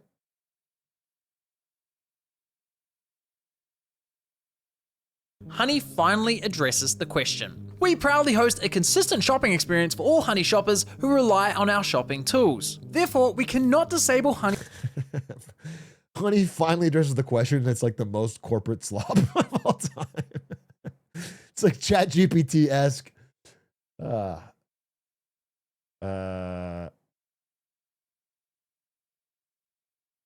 Honey, oh, wait. Okay. This might be more interesting. Wait. Coupon browser extension. Well, Honey brought more to the table for PayPal than its ability to churn out mountains of cash. They also had 17 million users worth of data. And as it turns out, that's definitely why they bought of it. Remember in the last episode how I said, if a product's free, it's likely you're the product? Well, we're at that part of the story now. You see, while Honey was handing out bottom of the barrel coupon codes, they were also tracking your shopping habits and collecting a ton of data along the way.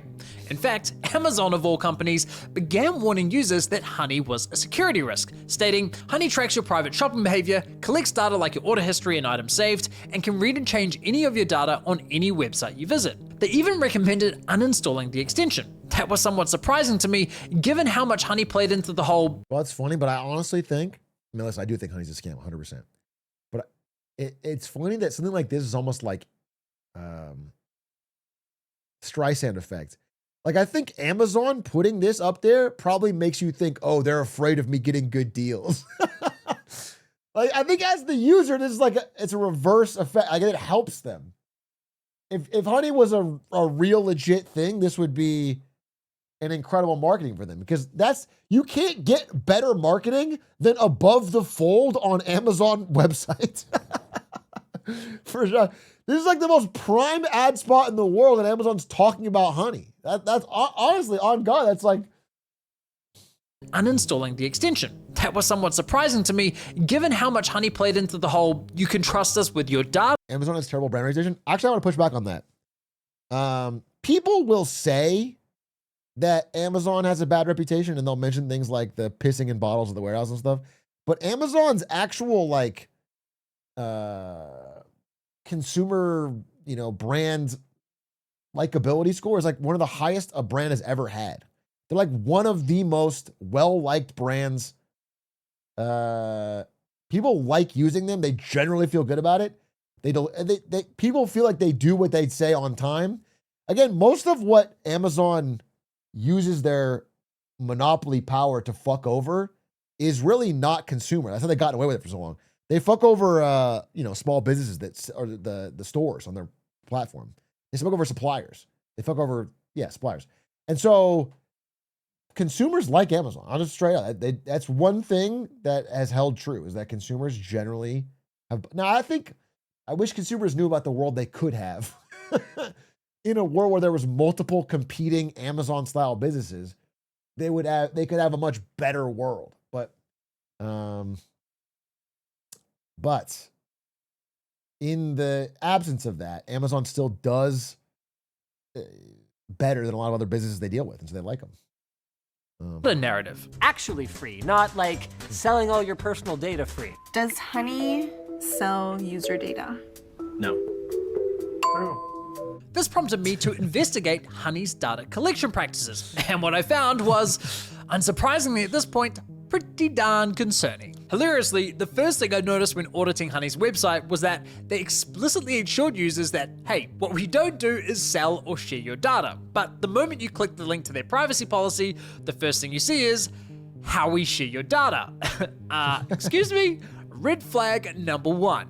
Now, this privacy policy was packed with vague language when it came to what data they were collecting and how they were sharing it. So I dug deeper and came across this incredible investigation by a German nonprofit called data request, Okay. who advocate for data privacy online. And they dug into Honey's data collection practices by submitting what's known as a GDPR right of access request. For those unfamiliar, under European law, anyone living in Europe can ask a company, no matter where it's located, for a copy of all the personal data that company has collected on them. So, two of their members, Benny and Malta, both Honey users, each submitted a GDPR request. Okay. Their data revealed that Honey was systematically tracking their browsing activity across every website it considered to be an online store. They also collected timestamps, unique user IDs, device IDs, operating system info, geolocation details, and the full URL of the page visited. Now, data requests showed that from these logs alone, Honey could infer some incredibly personal insights about a user. Here are just a few examples from Benny's data that was collected in 2020. Honey could see that on February 13th. It's like that story of Target sending like congratulations on the upcoming baby to a guy's house, and yeah. Before he knew, or before it's like his daughter's pregnant and he doesn't know. She hasn't told him. Because they just tracked her shopping purchases and it At 2:57 p.m., Benny viewed an iFixit guide on how to swap the DVD lens on a Nintendo Wii. They could see that Benny checked an AliExpress order 13 times, his order ID fully visible, including the fact he opened a dispute for the order. They could see he had a Microsoft Family plan and that he added a new family member to his Office 365 account. And he also knew that Benny looked for an Airbnb in Berlin for 2 adults from the 4th to the 5th of March. And apparently Benny had issues with his iPhone because he viewed an Apple support page on how to reset his passcode. On March 23rd at around 5 p.m., Benny watched a documentary called Scanning the Pyramids on CuriosityStream, a service he subscribed to just an hour earlier through YouTuber Tom Scott's affiliate link. And apparently Benny's a gamer because he redeemed a game on Steam with the serial code 5HGP6. You get the point. Yeah, all right. All that information could be inferred from just 27 page views. But in total, Honey collected over 2,500 pages of web activity how much data between just all these February companies and have May on us. of 2020. Meaning what I just read to you represents only 1% of the total data Honey collected within a 3-month window. That is insane. Now, while Benny willingly registered an account with Honey, what's crazy is like, all right, so having worked in the industry and having to do paid ads occasionally for campaigns. The funniest thing to me is that like Facebook knows more about you than you know about yourself. They know every fucking piece. They've scraped every possible thing they can. They know everything. They've created a model of you and every other person like you around the world. And when they do something they think you'll do, they know everything. And it's like so funny how Twitter knows jack shit. And it's not for lack of trying. It's because they're so bad. Twitter knows jack shit about you. And Facebook knows everything. It knows what you ate for breakfast, what you're going to eat tomorrow.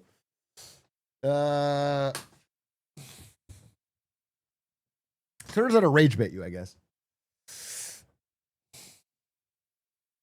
on the other hand, didn't. Yet Honey collected the same data from him as well, suggesting whether you formally register an account with Honey or simply installed the extension, Honey was harvesting the same data regardless. Huge shout out to Data Request for their work. I'll link their full investigation below. Yeah. They also have a great tool where eligible consumers can easily request a copy of their data from companies like Honey and also request to have that data deleted. Cool. Definitely check that out and consider supporting their nonprofit.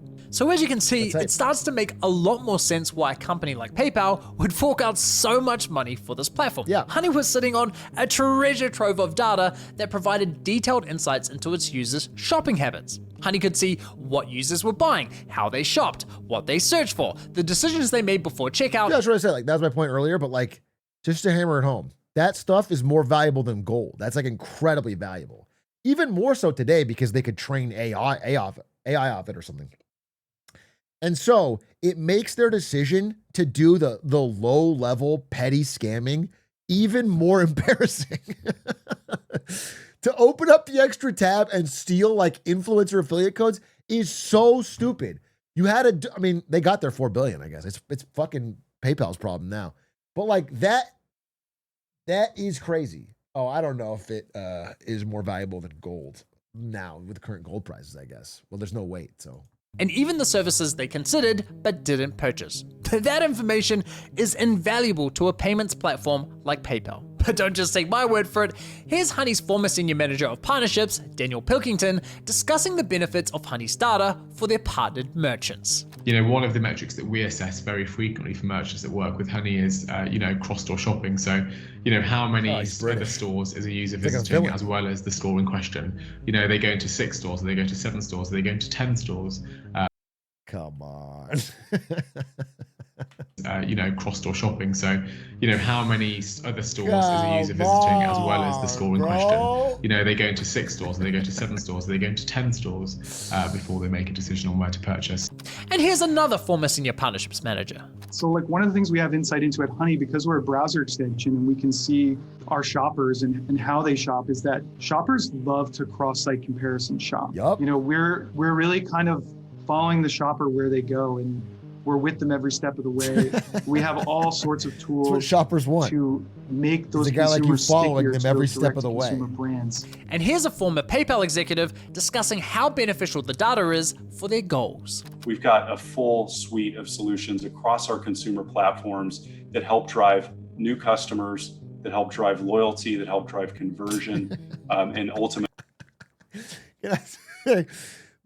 Listen, I say I like my job. I did like my job a lot. I'm not denigrating in any way. But one thing I don't miss from working corporate is speaking and being spoken to like this for like a huge chunk of your day. Having to write this way, having to talk this way, it's actually I get like a flashback. Solutions across our consumer like having to say this stuff that help drive new customers, that help drive loyalty, that help drive conversion. And ultimately sales lift. And we have a lot of analytics and a lot of data, a lot of shopper data, obviously, and that's something that we can unlock on behalf of our partners. You've got to hand it to Honey. They've truly mastered the art of selling bullshit narratives. To users, they promise privacy, insisting, hey, we never sell or share your data. But to their merchants, they literally bragged about how much of your data they had and how it could be leveraged to provide them with valuable insights into your shopping habits. It's genuinely astounding. Now, for clarity, those interviews were all recorded after PayPal's acquisition of Honey. So is this simply a case of a corporate giant turning a once well-intentioned startup into a data harvesting machine? Nope. In fact, data collection was part of Honey's game plan well before they were acquired by PayPal. This right here is Honey's pitch deck to investors from back in 2015. On the business model slide, Honey clearly labels personalized offers to consumers based on cross-site comparison shopping data as— All right, I'm going to say I get it. I think it's a fine, actually I think it's a good video. I'm glad it's made. It's just that I already agree with all of it 100%. And I'm never going to install Honey. So there's like nothing to take from this. Not that I have a problem. I don't have a problem. I have no negative about it. I'm not gonna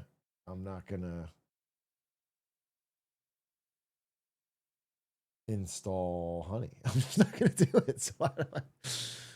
So dude, what about this? In 2022, what the actual science says about brain rot? Wait, that sounds actually interesting. A lab in Munich did something that I've been wanting to see. They gave 60 people a cognitive test, then sent them away for a 10-minute break, and then tested them again. Now, the difference was the break. Some people just sat there, some scrolled on Twitter, some watched a normal YouTube video, and some went on TikTok. So if they say the guy that watched the person that watched the YouTube video ends up being the smartest, this is a huge win. This is a massive vindication. If the person that sat there and watched perhaps a Big A clip comes back and crushes. Whose brain changed during that time? This is one of the few experiments that I've been able to dig up that has actually tested the idea of brain rot. But the science is starting to catch up to the fact that short-form video feeds are everywhere, and almost all of the commentary says that they're making us dumber. I cannot physically bring myself to study. I'm addicted too. We're all addicted to this. Oh no. It's horrible for you. Oh, and we're giving kids just the attention. Dude, I think, here's my conspiracy theory. This is an Atrioc conspiracy theory, and I'm dropping it right now. This is a truth nuke. I want you to get ready for a fucking truth nuke. Here's my conspiracy theory. Every time a content creator or a regular person makes a video about how bad social media is and how it ruins your brain and how you need to quit, they push it in the algorithm so it gets a lot of views, so that person feels so good about it and gets dopamine, they can't quit. If you really want them to quit, make it 0 views, okay? Because the second that when they're right as they're primed to quit, they're getting the notifications. Oh, wow, my video's doing really well. Everyone's agreeing with me. I feel great. Yeah, it is terrible and shitty. I bet I should make some more videos about telling my thoughts on social media. That's the conspiracy theory. I should stay on the platform and help others quit. I should keep giving more of my life advice. It's why YouTube retirement videos are always 1 out of 10. All right? Jay Schlatt complains, I hate the fucking thing. I get a 10 out of 10. I feel terrible. I'm quitting. And then he gets a 1 out of 10 confetti. Oh, maybe it's not so bad. Maybe I should come back. All right? I see the fucking game. I see what you're doing. I see the long-term strategy. Span of a walnut. This is awkward because we make shorts, and it has introduced us to a bunch of new viewers. If brain rot is real, then we might be part of the problem. I do have... Dude, my shorts are all ran by electrics, and they are absolutely nothing like my content. I just let him run hog wild with the shorts. He has never clipped anything from like a main channel video or a Big Egg clip. He only clips like when I look at the dumbest tweet alive. And then I laugh. And some of them go omega viral. It's like me reading a tweet where a guy's like, I shitted and farted and let's call it sharded. And I'm like, that's stupid. And he clips just that and it gets like 2 million views. I'm not kidding. It's crazy. Anyone coming from my shorts channel is like completely thrown off. It's yeah, he did me reacting to Ariana Grande reacting to Adam Sandler saying 6'7", and it did like 5 million views. That was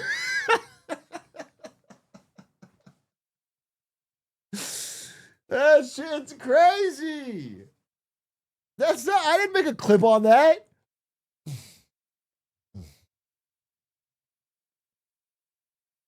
Have a lot of skepticism whenever there's a claim that like some new thing is fundamentally changing the way that humans operate. Yeah. Apparently Socrates thought that writing was going to ruin our minds. It did. And, people worried about novel. I know you guys don't believe this, but I was there when Socrates said this, and he actually was fucking right. People before writing, they had memories like steel traps.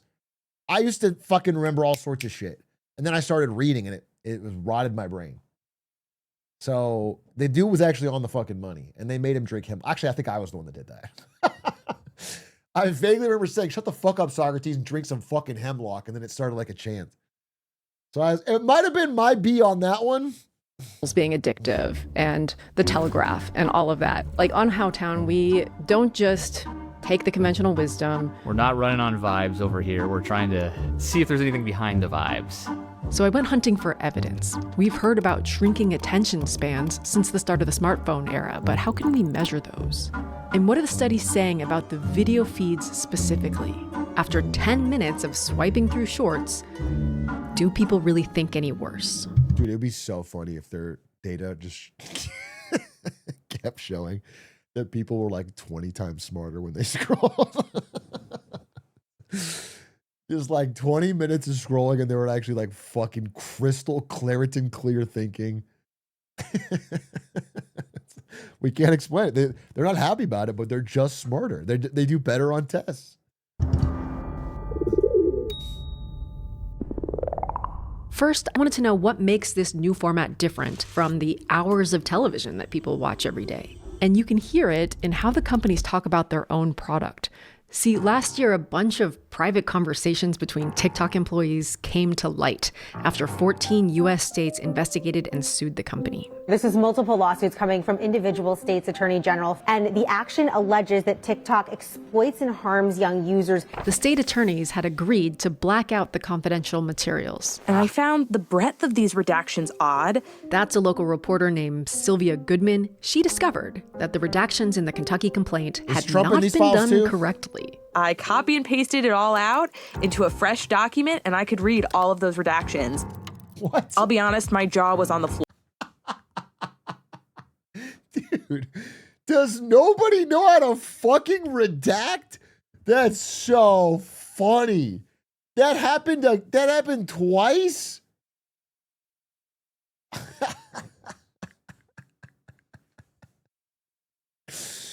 That's so funny. The only tool we have as a public and as a public hungry for journalism, our only tool is the fact that those hiding the facts from us are so lazy they can't get Adobe Premiere Pro or Adobe Acrobat Pro. That's so funny. Or reading some of this. The document showed TikTok employees openly grappling with the potential harm of the bold glamour filter. Bold glamour filter. This is without the filter. They admitted that those screen time reminders were a good talking point, but not altogether effective. One sentence that really stood out to me came from an internal document titled Digital Wellbeing. TikTok's success can largely be attributed to strong out-of-the-box personalization and automation, which limits user agency. Nice. We hear a lot about that personalization. That's the famous algorithm that decides what to show you based on what you watch and what people with similar watch behavior watch. But I want to zero in on that last part about how the interface limits user agency. They're saying that TikTok wins by making fewer things feel like your decision. And I think that's the key to understanding what short-form video feeds might be doing to our minds. And since we use that word feed, let's roll with the food analogy. Okay. I like this The video. restaurants we know have a menu. You browse, you pick something, you eat it. Streaming television is that kind of restaurant. YouTube is too, or it was. Their big innovation is that the menus are personalized based on what you... I'm 2 days into your health and I'm already craving pizza. I had fucking salad today and now I'm feeling like a big man and I'm already fucking fiending for a za. Eaten there in the past. Now imagine a restaurant without menus, where you sit down, open your mouth, pieces of superfood, and a device places a morsel of something on... You guys are not helping at all. One guy said you deserve a cheat day. One guy said you deserve a break. It's day 2. Shut the fuck up. You're not helping at all. You're not helping at all. I thought you guys were gonna... You're doing the opposite. I thought you guys were going to shame me into helping at least, but you're actually doing the opposite. You're crabs in a fucking bucket. Dude, I gained, I don't know how much weight I gained, but last year I definitely gained a few pounds. 6, 7 probably. I'm trying to at least go back to 24, Atrioc. To your tongue. You don't get another bite until you eat it or spit it out.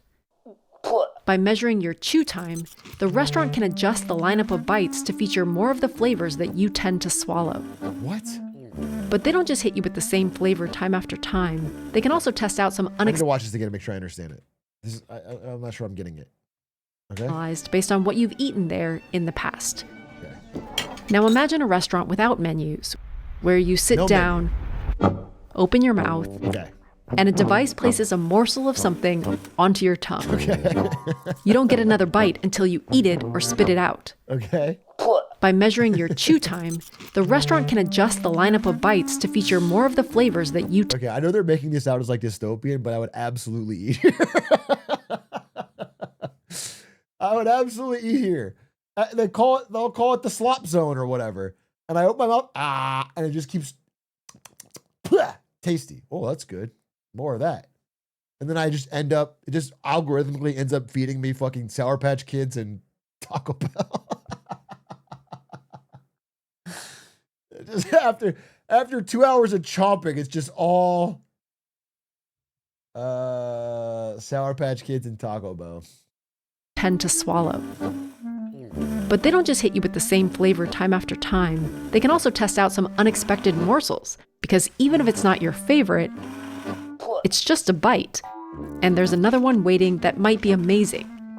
Without a menu, you lose the experience of choosing, but you gain the experience of being surprised over and over and over again. Plus, a lot more people can make morsels than can make a whole menu, so this restaurant can recruit way more cooks trying way more tricks to make their morsels. Okay, here's the fucking problem.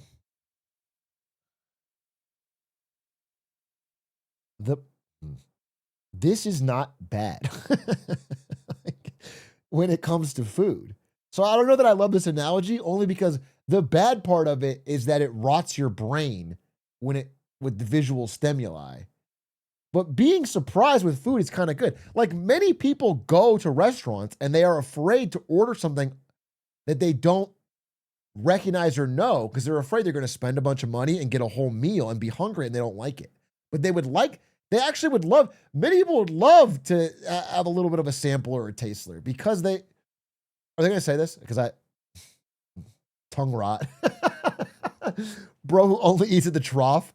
Bro, you got tongue rot. You can't even pick the meals you like anymore. It's tasty. This restaurant is TikTok and Reels and YouTube Shorts and all of the other imitators. And it is probably the most engaging media interface that I've ever seen, just in terms of sheer entertainment by watch time. There's a catch, though. This sequential feeding system wouldn't work if the dishes were big or complicated. It only works with morsels. If you take away the user's agency, you arrive at short form. We've seen this happen before with Tinder. Instead of a dating app based on a menu, they showed one profile at a time, forcing feedback from the swiper, and what happened? The profiles became short form. Just photos, a couple of words, and an algorithm that encodes our subconscious responses more than our reflective intentions. Maybe you noticed that all the dating apps became Tinder. So, is all of media becoming TikTok?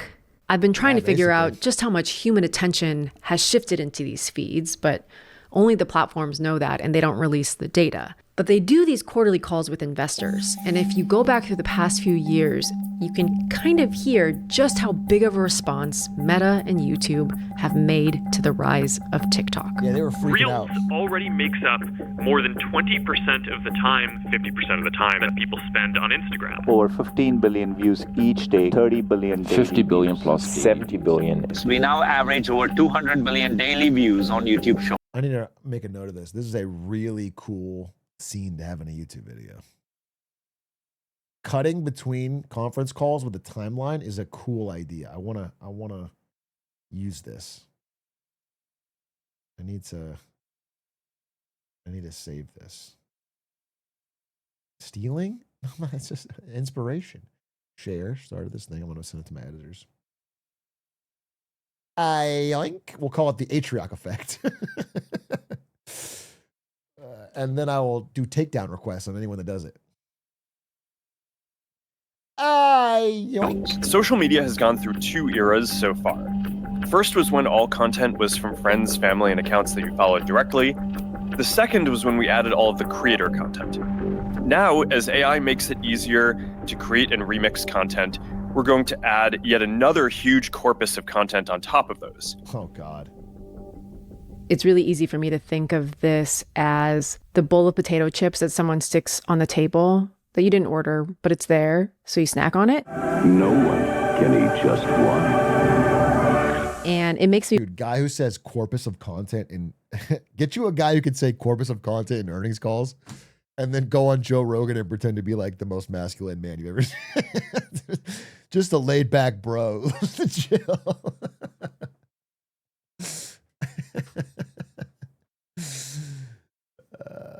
I wonder if Howtown Shorts are kind of like, do you know those like pea-shaped potato chips? Right. I know what you're talking about. It's like a green Cheeto. There's a version of this that's like, but our chips are made of vegetables. Yeah. I suppose it's no surprise that a bottomless personalized mystery snack dispenser could take over our media diets. Yeah. But there is such thing as a healthy snack, right? So I'm going to tell you about all the research that I've read about this, and then maybe we can decide how we feel about it. Yeah, great. Yeah, it's interesting. As you've been researching all this, I have been feeling especially scatterbrained. I'm like distracted by the news. I've been moving between 2 different continents. So it's a happy coincidence that the sponsor for this week's episode is Headspace, the mental health platform. Headspace. Did you try it? Yeah. They sent me a free subscription, and I've been taking their Finding Focus course, which is basically 10-minute sessions of. All right. Check out Headspace. And a control group who did these. You can start Headspace for free by following the link in our description box or scanning this QR code that's on screen. Usually it's just a 2-week trial, but with this link you get a full 60 days completely free. Before we get to TikTok, there's a bigger question to answer. Have our attention spans really shrunk? According to a 2015 post by Time magazine, yes. Yeah, I do say, not the knock. I'm skipping the ad knocking on them, but if you're doing an ad read, having one of your hosts say, "Did you try it?" to the other one reads inauthentic. I would just say it's brought to you by Headspace, and I would just keep it direct. They're now shorter than a goldfish. But this is one of those myths that won't die. Here's a fun fact. Some researchers have concluded that our attention span is now shorter than a goldfish. That's a scientific fact. The claim came from a report published by Microsoft, which had this graphic showing our attention span declining from 12 seconds to 8 seconds, but they were citing something called statistic brain, which in turn cited these sources. And when journalists tried to track down those sources, they didn't exist. The numbers were entirely made up for both the humans and the goldfish. So what would it really take to measure attention spans? Well, I talked to one of the few people who have tried it. My name is Gloria Mark. She's written a book called Attention Span, shit. and way back in 2003, she convinced an investment management company to let her peek over the shoulders of 14 of their employees as they worked. And we would just observe them, and with stopwatches, every time they changed to do something else, we would click on the stopwatch, and it was... Oh my God. I remember one time I had to use a temporary desk at NVIDIA. And my desk was right in front of my boss's desk. And I was going fucking insane. I was literally like, I have to stare at email and Outlook. I had Outlook open like the whole day. And I'm like, oh my God, I never realized how much I just want to fucking click to something. It was horrible. It was actually torturous. You begin to realize how long like 8+ hours really is.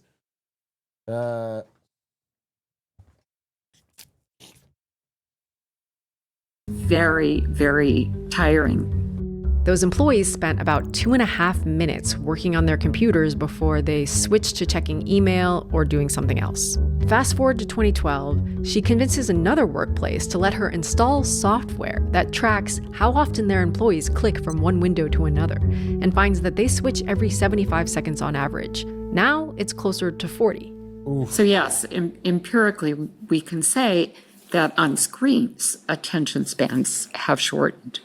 It's a little tricky because obviously we have this method switch. Like without that dot at 2004, the trend doesn't look as dramatic, right? It's sort of funny to me to think about the adjudicators or the watchers in that first test were also having their attentions tested. Like, were they able to catch? Like, they're also having to focus. The person with the stopwatch in 2025 is like scrolling as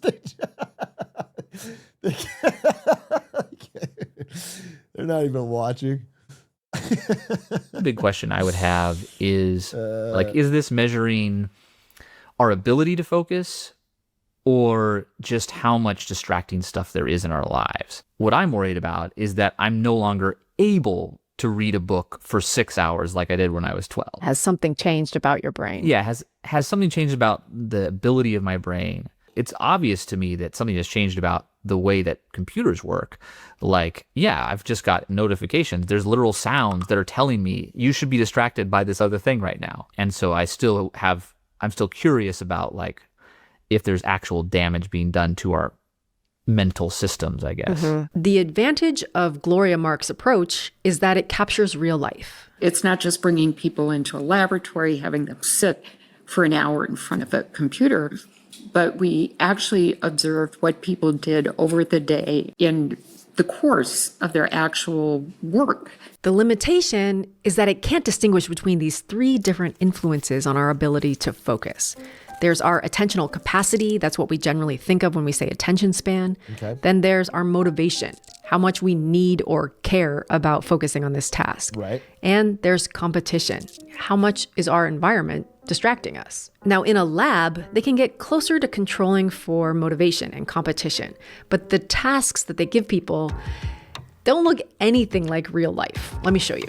This is a classic attention test. They tell you to memorize this image, and then you go through these rows, crossing out the items that match the one that you memorized. You get 20 seconds per row. There's 14 rows. Oh, what a pain They in look the at how many ass. errors you make, how fast you work, whether you get worse over time. And on this test, performance in adults has actually been increasing. That's according to a study that compiled scores from 3 decades and 32 countries. In children, overall performance hasn't changed, but their test-taking style has. They've become faster, making more errors, but also completing more items. Now, researchers who run lab tests like these don't claim to be measuring attention span. I think we often... Someone in chat said, I've seen enough. TikTok is making us smarter. Stop the video there. Wrap it up, folks. I get it. TikTok works. We're smarter. We're better. We can crush these tests. In daily life, and I even do this myself, we just talk about attention and it feels obvious, like we know what it means to pay attention. But actually, if we give people different tasks, we can see that there's distinct components of attention that aren't necessarily related to each other. So Monica Rosenberg studies patterns of brain activity during attention tests. when I'm watching a really engaging movie, like my lab collected data as people watched a Hitchcock film and YouTube videos about cooking. Is this the same kind of attention, or is there something fundamentally different about being engaged in a narrative that I'm motivated to follow versus forcing myself to do this boring task? And it turns out there's some similarities, but there's also some differences. And so I think how well I do on one task with pictures is not indicative of how well I pay attention all the time in all contexts. It's certainly related, but it's not a perfect measure. So let's set aside the concept of attention spans. It's a really fuzzy term. It's hard to measure. The sharper question to ask is, if you binge short form video, what exactly gets worse? Is it your memory, your reasoning? That's what the next few studies are trying to pin down. Okay. Your brain on shorts. If you ask, do people who say they're addicted to short form video also have trouble focusing? So far, the answer to that seems to be yes. Oh.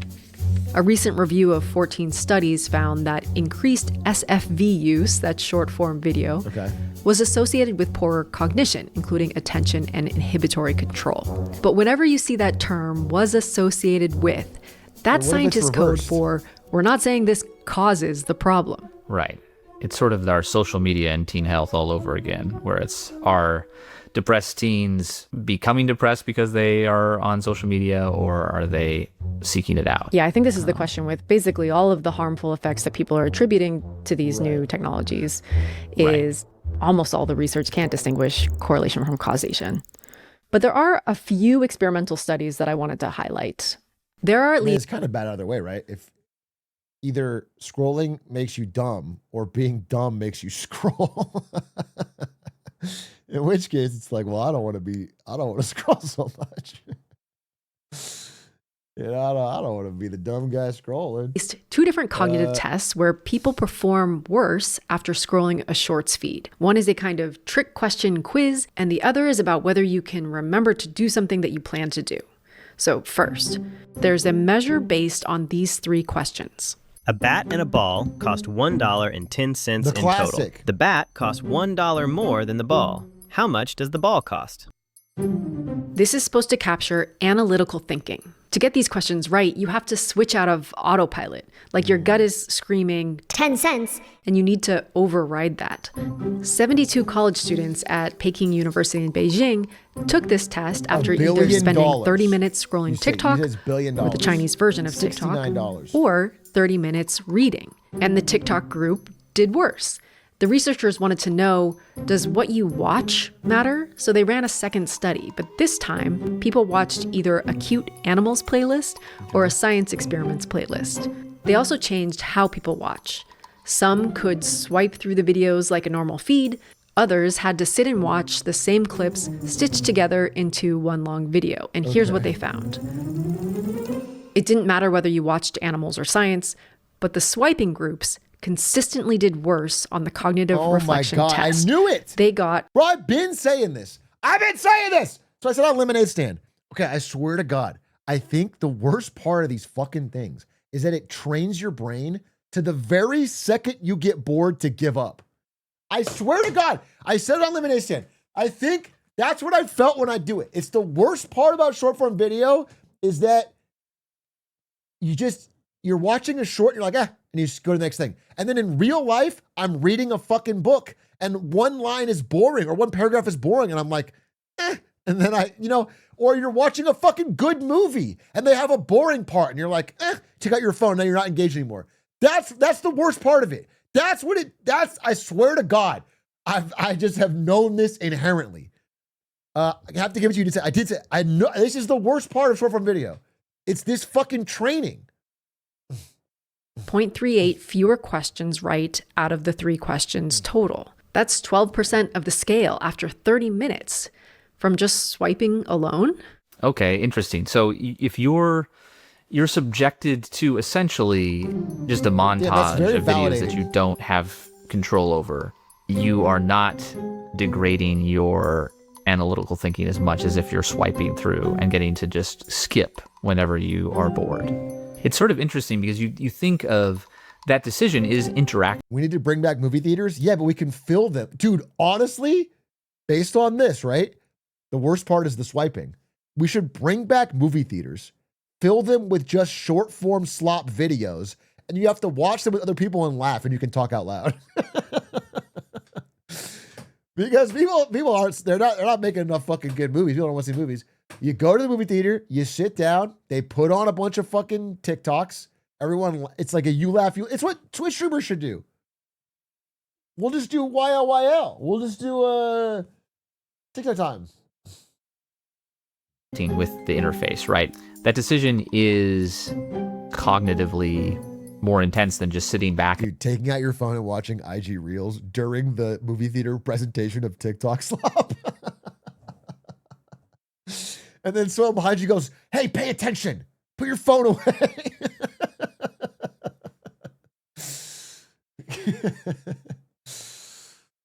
And letting something happen to you, right? Yeah, unless boredom is cognitively intense in a way that we don't recognize. Okay, so that's one test that short form video makes you worse at. The other is a test of prospective memory, which is when you remember to do something that you intended to do, like picking up the dry cleaning or joining a Zoom meeting or taking a medication that you're supposed to take. Researchers at the University of Munich wanted to know how short form video feeds affect that ability. Because it was coming from general observation that, like, if you scroll a bit, you feel like, don't want to say that you feel like new, but like you kind of dissociate. Dissociate a bit. So it was something like we said, okay, it's actually really happening, like, and we felt that. So we said, okay, let's figure out how we can, make this solid user study and investigate what can be a cognitive function that be associated. So how would you test prospective memory? Boy, oh boy. Well, it feels like, we're getting tested all the time. If you tell me to do something and then you wait 30 minutes and see if I did it, is that long enough to be considered prospective memory? Or does it have to be like, I know I have a meeting on Wednesday at 1, and do you show up at the meeting? Is there a time scale involved in what is considered prospective memory? Yeah, well, I mean, the way that psychologists define it for their purposes is even much shorter than that, because they need a way to measure it in the lab with subjects that they don't have access to for very long. So the way they try to capture prospective memory, which is this idea of remembering a previous goal or intention, is they embed a task within a task. So you're going to try this out. No, great. I should have slept more last night. Fly sheet? The subjects were told to press N on their keyboard if the word on the screen is a real word. My heart is racing. And yes. M if it's a fake word. No. But if they saw the words blue, purple, or green, they were supposed to press Q, W, or E, respectively. Purple is... That's the perspective memory task. Nope, I did it wrong. I got it wrong already. I already know. House band. If you don't know Pongi, just say you don't know, but don't pretend like it's a fake word, bro. Real ones know Pongi. It's a classic word. Joust. Green. I love green. They had people do this task and then take a 10-minute break in which they either just rested, scrolled Twitter, watched a YouTube video, or scrolled TikTok, and then they took the test again. When they compared the scores from before the break and after the break, the performance on the real word, fake word test. Vindicated! Vindicated! It only rots your brain a little bit. It's way better than other things. YouTube. The elite, the chef's kiss, the top tier, the limitless pill of social media brain rot content. Holy fuck, dude. Look at the margin of error. It just goes up to here. Study paid for by YouTube. YouTube supremacy. This is proof positive that YouTube makes you smarter. This is proof positive that the Big A Clips channel is equivalent to a 4-year college degree. This is proof positive that you're watching this right now or having your IQ increased. Task was the same. But for the... Am I reading this wrong? Or does it say that YouTube is worse accuracy? Wait, it doesn't even make sense because this is before they even watched it. It's worse before the break.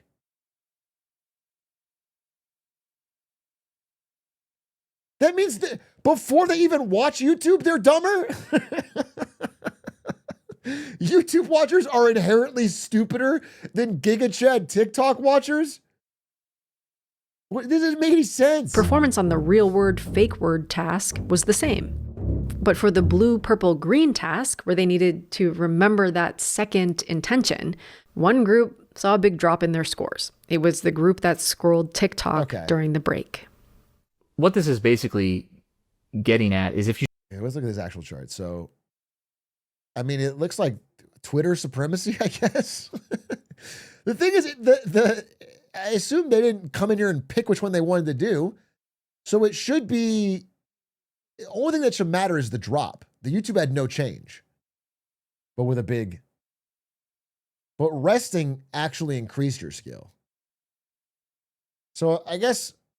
The real takeaway is that Twitter makes you actually 1% smarter.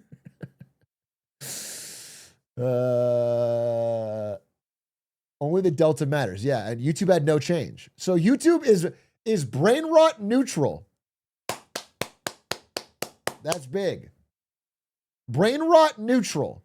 Can't say we're helping, can't say we're hurting.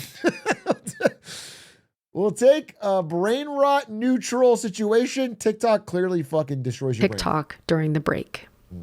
What this is basically getting at is if you should be keeping something in mind, you lose that with the scrolling behavior. But not just scrolling, because Twitter is a scroll behavior as well. Right, that's true. It's short form video specifically. That study took place in Germany, but I was able to give this test to Adam in English because researchers in the UK replicated it in their own sample of 45 students. And this time, they tested different ways of watching short-form video. One group was limited to 10 swipes, the other group was allowed to swipe as much as they wanted, and there was a control group that just sat quietly. The group that watched shorts but was limited to 10 swipes didn't see a drop in their performance. The unlimited swiping group did. Damn. So again, it's like something about just being able to do this mindlessly is the problem. So if you're watching this in a clipped short, don't swipe away. Actually, what you should do is download all the Howtown shorts. We'll watch them in one big stream. There you go. So that's basically where we're at with the research. There's a few of these experimental studies. They're using a few different types of... Conduct this test with 2,000 of us now. You guys would fail the first test before I even started you swiping. You'd start out with a score of 0. Then you'd swipe. Then it'd probably go negative. Cognitive tests, none of which really map on to our popular conception of attention span, but are related cognitive skills. And they're raising a few red flags, but obviously the caveats of small samples and tasks that are very different from. What if you had to pay to swipe on TikTok? Every time you swipe, it goes cha-ching and takes a little money out of your account. So you'd really have to stick to it for some stinkers. And then the most brain rotted would become whales, and they would just our everyday lives. Now I want to know if I'm scrolling TikTok every night before bed for 2 hours, am I just generally having a worse perspective memory in my life? Or is that confined to just right after I use it? Long-term studies would actually really inform and maybe guide better ethics and policy in designing the interface. I think this is actually something that could really impact the quality of life of people. Tell you one thing, this guy is not swiping when he sees a TikTok of a pizza. This guy's attention's locked in. Probably, and provide evidence that maybe something has to change. That's Spanish? No, he's Italian. In 1890, the pioneering American psychologist William James wrote, "My experience is what I agree to attend to. My experience is what I agree to attend to." Memory test. I think it's Italian. There's more. He said, "Only those items which I notice shape my mind. Without selective interest, the consciousness of every creature would be a gray, chaotic indiscriminateness impossible for us even to conceive." Damn. 135 years later, he wrote that 135 years ago and perfectly described what TikTok brain is like? Bro is on one. Us even to conceive. 135 years later, a consciousness of chaotic indiscriminateness is not impossible to conceive. It's how I often feel when I lose myself in a feed. Even when that feed is full of things that are educational and funny or beautiful or really useful, genuinely my relationship to mangoes will never be the same. And yet, I keep coming back to this question of user agency, or what James called selective interest. Agency is at the heart of both analytical thinking and perspective memory. Those weird little tests are basically asking if your brain is on autopilot, or if you can slow down, make a turn, remember where you intended to go. It's not just your intentions that get lost. Feeds that nudge the customers into autopilot tend to nudge the cooks into autopilot too. Scientists just created. Here's what would happen. Scientists just. Here's what would happen. Scientists. This is what would happen. But not everyone. Last time I checked Smarter Every Day, you guys had not posted anything into the Shorts feed. Is that still the case? True. That's the case. I have elected not to do that because I don't think it's good for people. I don't think the infinite scroll is healthy for our minds. It's easy for me to say this because Smarter Every Day has been around for a while and there's a lot of really awesome people that support the channel.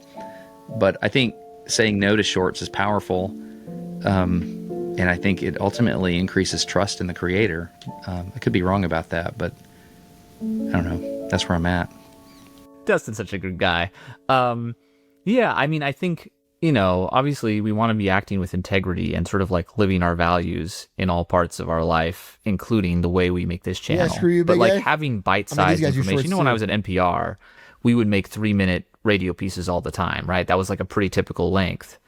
And I didn't feel like those were bad for the world just because it was a compressed amount of information about a complex subject. I thought like, oh, this is good. Like someone is learning something that they wouldn't otherwise know. The question is, do we want to participate in this? Are you telling me this is brain rotted? Have you seen this? It actually cracked me up. Adam Sandler obviously has never heard about 6'7", but he says 6 or 7 and watch your face. Sequence was like 6 or 7 shots where you had sequence. She's so brain rotted, dude. It's not even just the eyebrows. Like you can see the intensity in the eyes. It's like a Vietnam flashback. 6 or 7 shots where you had. Have you seen this? I mean, that I feel like that Might be my magnum opus. That might be my Mona Lisa. I feel like that's a powerful video, and it's such a good reaction. It's such a, how could you say that's brain rotted? That's my taxi driver. That's my 2001 Space Odyssey. In these endless scrolls. I don't know if you see these comments sometimes on our shorts. This one says like, your contents are the most anti-brain rot content out there, actually genuine and very high quality. And then someone responded, no such thing as anti-brain rot content when it's short form. So that's basically kind of the question that we need to answer. Yeah, that's right. Is there such thing as a good short? As an anti-brain rot short? I showed you one just now. What do you think? Is this research strong enough that we should be making a change? Let us know in the comments. You can also find more of my conversation with I like this video a lot. I thought it was very interesting. I thought it was a very interesting video.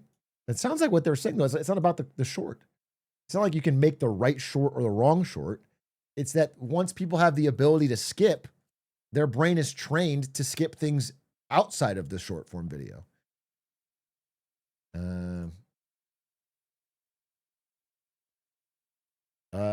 That was really good. I enjoyed that video. Let me shut them out. Wait, sorry, I closed the tab. What was their in Howtown?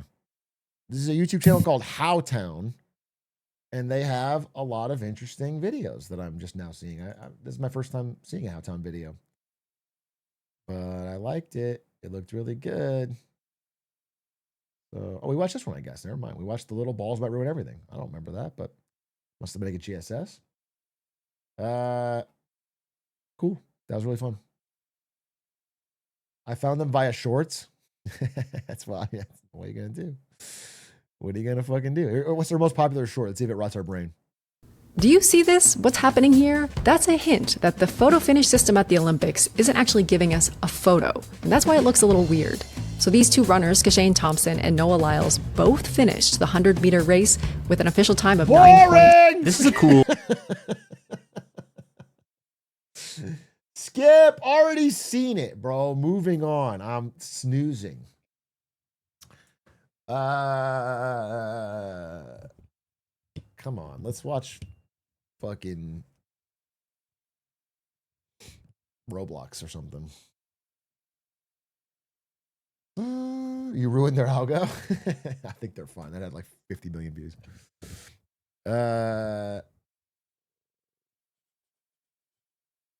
I wanted to actually talk about something, but I guess not for a clip. I just want to talk about it.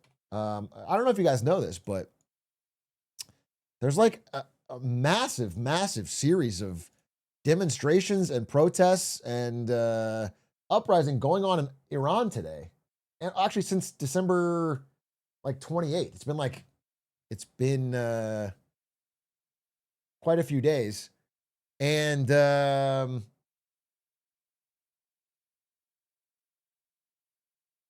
listen, I actually spoke to a couple friends who have family there. And the general mood is this, right? Number one, they've had protests like this before, including as recently as 2023. There was a big protest in 22 after a woman was killed for not wearing the hijab properly in police custody. She was killed, and there was massive protests all over the country. And they lasted until early 23. It was late 22 to early 23. And the problem that caused them to fizzle out, that's why all previous protests have failed, is because the boots on the ground reality is that the Ayatollah and the administration in Iran has all the weapons and all the intelligence. They have the ability to cut power. They have the ability to cut internet. They have all, so, and they have the ability to sell oil for crypto or any tradable asset and then use that to buy weapons. And that's why they've always won. However, and I'm not saying I know what'll happen. This is a breaking news story happening right now. We should really look at some of the clips. But like, if you just look at this, bro, it's here, I don't know if you can see this. There's protests happening all over. There's like 53 separate protests happening, and people are like tearing down statues. They're doing fuck you at the signs. And I think one thing that makes this one possibly different, I'm not saying it is different, I'm not saying it won't end the same way, because the boots on the ground reality is that, these guys have the power here. But one thing that makes it different is that this time around, like many uprisings like this in other countries, there's a deep economic reason behind it. In that, Iran's currency has turned to ash completely. Like, the inflation is unreal. It is horrendous. The rial to USD is like, it's like 1.5 million rial to USD. The official Iranian number for inflation for year over year is 52% over this year over last year. That's cost of food, energy, everything going up. But the actual number on a lot of things is even higher. Some of them is like 10x up on like basic goods, milk and things like that. 52% alone is like, just think about how mad people got in this country for the inflation we had here. Just again, inflation is one of the most corrosive things to a society in human history. It's what brought down, at the end of the day, so many, like it's the thing that's at the end of so many empires is inflation. Rome died on inflation, dude. And so, this number is pretty staggering. And you have people, and this protest started because people in major cities, like shopkeepers, were just closing their shop and refusing to sell. And they were protesting over the collapsing currency. And again, Iran is a country that has to import a lot of stuff. And when you have to import and your currency is weak, the price just gets astronomical. Nobody can afford anything.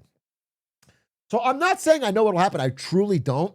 And I encourage you to take a look. I mean, I think it's so breaking news and I can't tell which videos are real, which videos are from older protests and repackaged.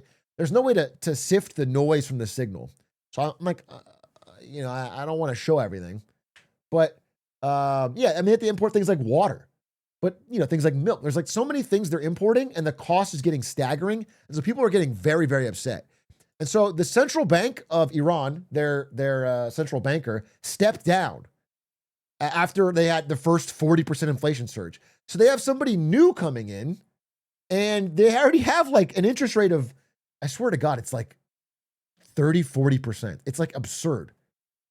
To try and stop the inflation, but it's not working. Where's the, I had my friend who was there telling me. Okay, he said they have 20% interest rate in the government banks just to try and keep money in the country. But inflation is running at 40% plus even with official numbers. So it's like everyone's trying to get money out of the country, which makes the currency weaker. People are protesting. The cost of like maintaining this security state apparatus, the surveillance, the weapons gets more and more expensive. Their main benefactor that sends them these weapons is Russia, who is tied up in their own war. I mean, it's the same thing happened with Syria, where Russia could no longer reliably afford and sustain the Assad regime. And so, yeah, I mean, I don't know what'll happen, but I will say that this seems more serious than perhaps even previous protests. Certainly it's the weakest the Ayatollahs seemed forever. Why is the currency taking now? I mean, there's a lot of reasons. Part of it's sanctions. Part of it's when you have weak oil in an oil-based economy, it tanks the currency. Part of it's people trying to get their money out of the country. Part of it is, all these things hit at once. And it's kind of a compounding. One thing makes it worse, and that makes it worse, and that makes it worse. So, now, yeah, I will say this. I mean, this is a fair point. There's no real opposition leaders. There is, there's the Shah, or the son of the Shah, or the grandson of the Shah, the old Shah, who's in America and trying to be part of the voice of the opposition. But even if someone were to rise up, we have no idea how this would play out. I mean, in all examples like this, it gets crazy messy if it were to actually lead to regime change. But again, I think it's too early to say. Obviously, they still have all the weapons and the power, but it does feel like a pretty big. I mean, people I'm talking to are saying like their family who lives there is trying to leave.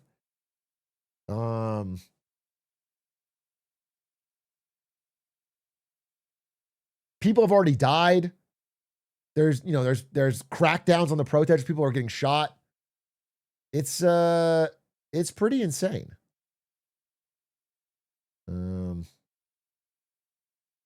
Isn't this basically the end of the road for the leadership that lived through the revolution? This kind of generational handoffs can get crazy. Yeah, I mean, Ayatollah Khomeini, I think he's been in power. He's been the supreme leader of Iran since 1989. That's 30 fucking 6 years, 37 years. That's insane. That's insane.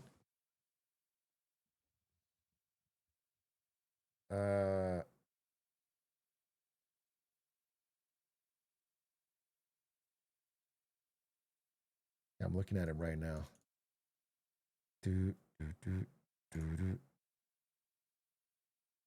Get him in the White House.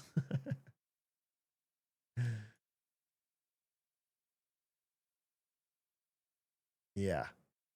And so, they've had protests before, like 99, 2009, 2012, 2017, 2018 general strikes, 2019, 2020 protests, and then the Masha Amini protests that I talked about. But the crackdowns have always been severe. So I don't know how it'll play out, but I will know that this seems bigger than usual. I mean, if you're looking at it, like I got examples here.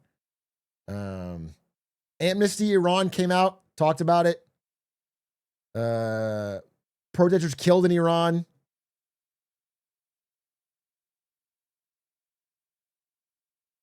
This guy locked up.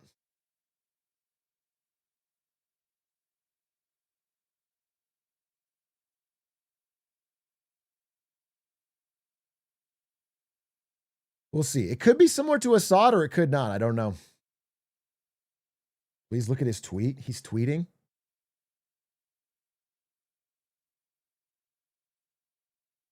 This is from 2013.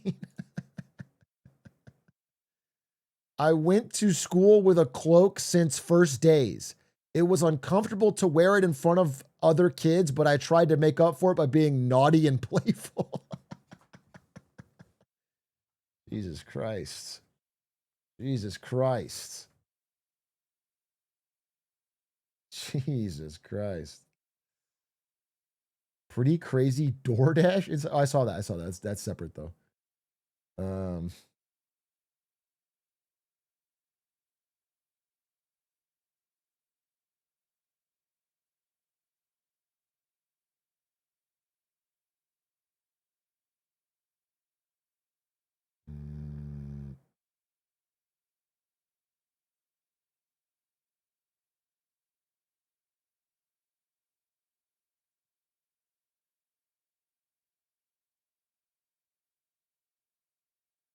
I'll have to read that.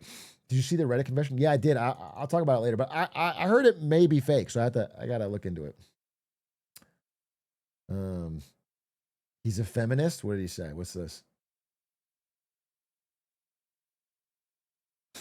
So, dude, I was looking at the timeline here by just reading different. I was like looking back. I searched basically every article on Iran. And it's so funny how, like, in recent months leading up to this mass protest, they have been trying. It reminds me, I read a book about the final days of the Soviet Union. And it was talking about how after like Glasnost and Perestroika, where they relaxed the rules and like let people speak freely, they thought it would make everybody like them more, but it just made everybody like, oh, I can speak freely? Fuck you. Like, it's the truth is, like, if they have all this built up resentment towards the administration, doing slight little like pullbacks on the restrictions is not enough to get them to and that, I think that's what's happening here, because they've been, they relaxed like the women's coverings restrictions recently. I'm gonna see if I can find some of those articles I was reading, because I thought they were pretty interesting.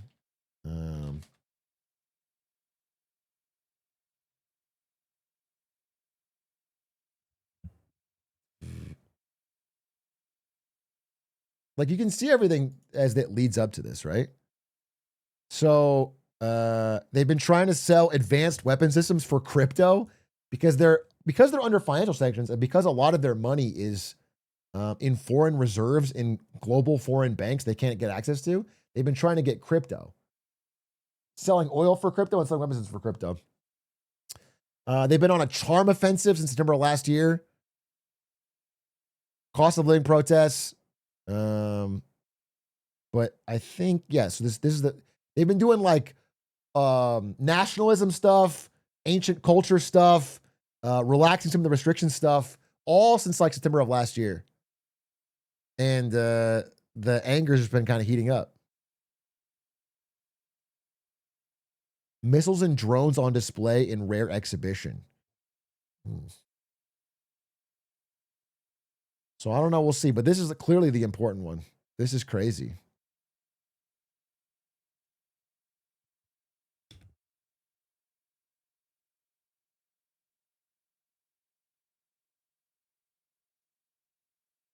And I heard like, this is my understanding, is like there's the official exchange rate, which is bad, but you can't even put that much money through it. Like the banks won't do it. So you have to go to the black market unofficial exchange rate, which is like 10 times worse. And so people can't get access to the stuff, the currency they need to buy anything. So that happened in Argentina. Yeah, exactly.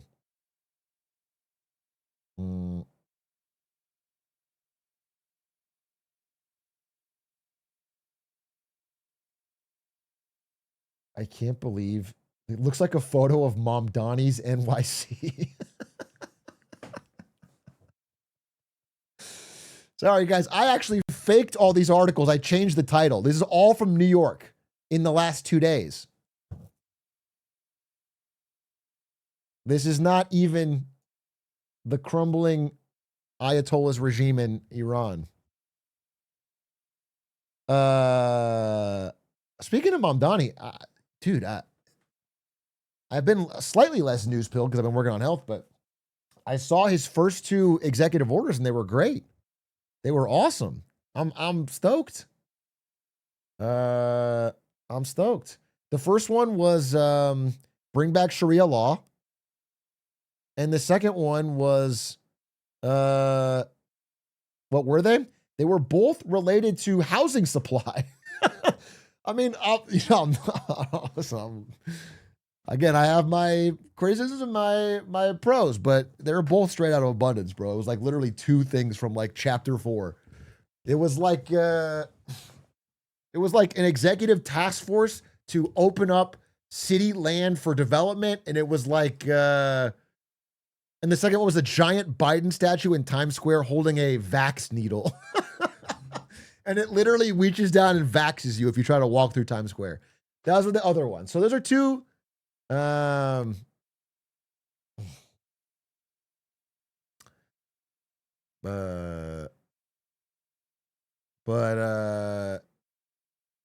I mean, that was it. It was like, okay, I think I had 3 actually. It was 2 of them on housing that were both supply related. And they were both like quick, fast action moving to like increase the ability to build more in New York. And then the third thing was like just undoing some bullshit that Adams had done. Those are the 3. It wasn't 10,000, it was 3.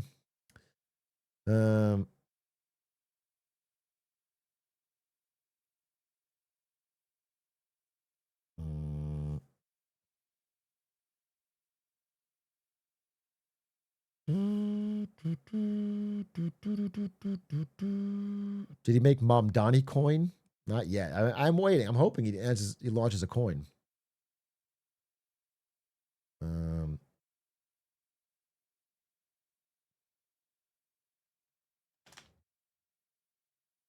Here, I'll pull it up. These were the 2.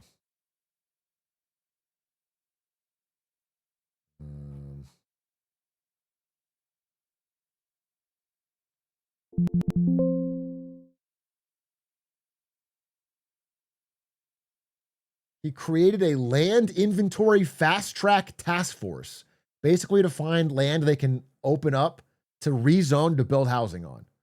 Then he created a speed task force to find bureaucratic and permitting barriers that slow down construction of housing. And they're going to get rid of them. Those are literally like, I mean, I'm not getting those straight out of the fucking book, but like, that means he's a pragmatist, dude, because he can, I don't know, that means he can take ideas from different areas. I think that's a very strong sign. I'm very thumbs up, dude. It's fucking awesome. Because here's the thing. Here's what I'll say. First of all, as I've said many times, a couple things that outside of the book that I despise that Ezra Klein said. But also, his vibes are bad. And that actually matters. And so if Zoran has really good vibes and also the ability to be a pragmatist on the things or certain ideas that work, then it's like he might actually get some shit done. That's great. People, if you can get a vibe that can convey things to people, and then also that's actually a good combo. So I'm very positive. That's good Riz.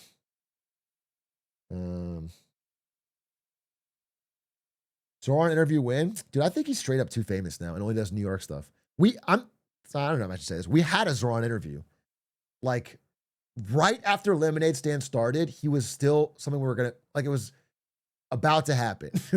And then, I forget what happened, but, like, there was some big shit. And then he blew up. His profile went up massively. I don't remember what happened. And then they called off, like, no, we didn't fumble shit. Maybe it was the primary. I don't remember what happened, because I'm blanking on the timing. But like, it was like, it went from people kind of talking about Zoran to like everyone was talking about him, and then like every big news outlet wanted to talk to him.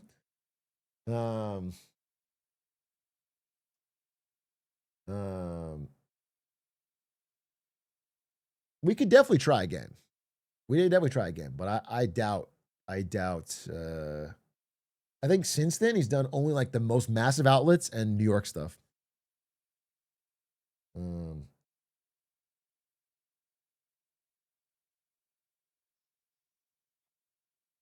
Lena will vouch. Yeah, maybe.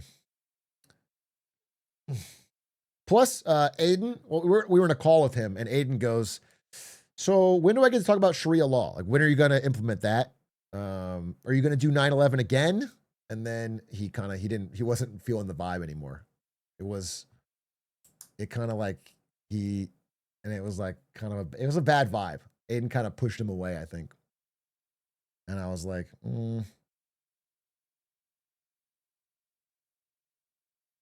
He only wants the soft questions. He's like, I can't handle such a good jerk. I can't answer that fucking question. You're supposed to say that for the pod. Dude. Oh, Aiden told me some shit, dude. Aiden told me, I guess I shouldn't leak his interview. He's going to do a solo interview. Okay, I won't do it yet. Aiden's going to do a solo interview. He's flying out to do a solo interview. I can't. But his questions sound crazy. No, only go. I mean, fucking, that's not good, Aiden. That's not good for Aiden. It's gonna be a Shopify ad. we sent Aiden on a run to talk to Harley from Shopify again, but this time it's 3 hours. It's gonna be beast, dude. He's gonna really get in there and really understand. He's gonna really get to the bottom of that. Aiden Calvin, Aiden Ross. Interview Shopify. Yeah, it'll be beast. It'll be so sick. Duncan Monkey, thank you for the 41 months. Wild Nomad, thank you for the prime. Is Aiden gonna press him like Khan? I don't know. I don't know, big dog. I don't know. Hey, wait a minute. Oh my God, wait a minute. Dude, it's halftime at a Lakers game and they're winning and I'm not watching? Chad, thank you for watching. Chad, thank you for watching. I appreciate you. Thanks for watching. Much love. I'm gonna cause them to win, not lose. They need me. I'm not the curse. Here's an honest fact. If I join this game and they lose tonight, I am the curse. Clip this. If I go live tomorrow and they lost today, oh no. It's a jinx, bro. God, please don't lose. I need a W. Chat, thanks for watching. Much love. Appreciate you. See you tomorrow. Hey, I had an idea that I don't know. Maybe it's crazy. I wanted to play the video game Half-Life 2 to see if it still holds up. I'm just going to jump in and play it. Because I have some stories to tell about playing in 2004. We'll do that maybe possibly. Okay, bye.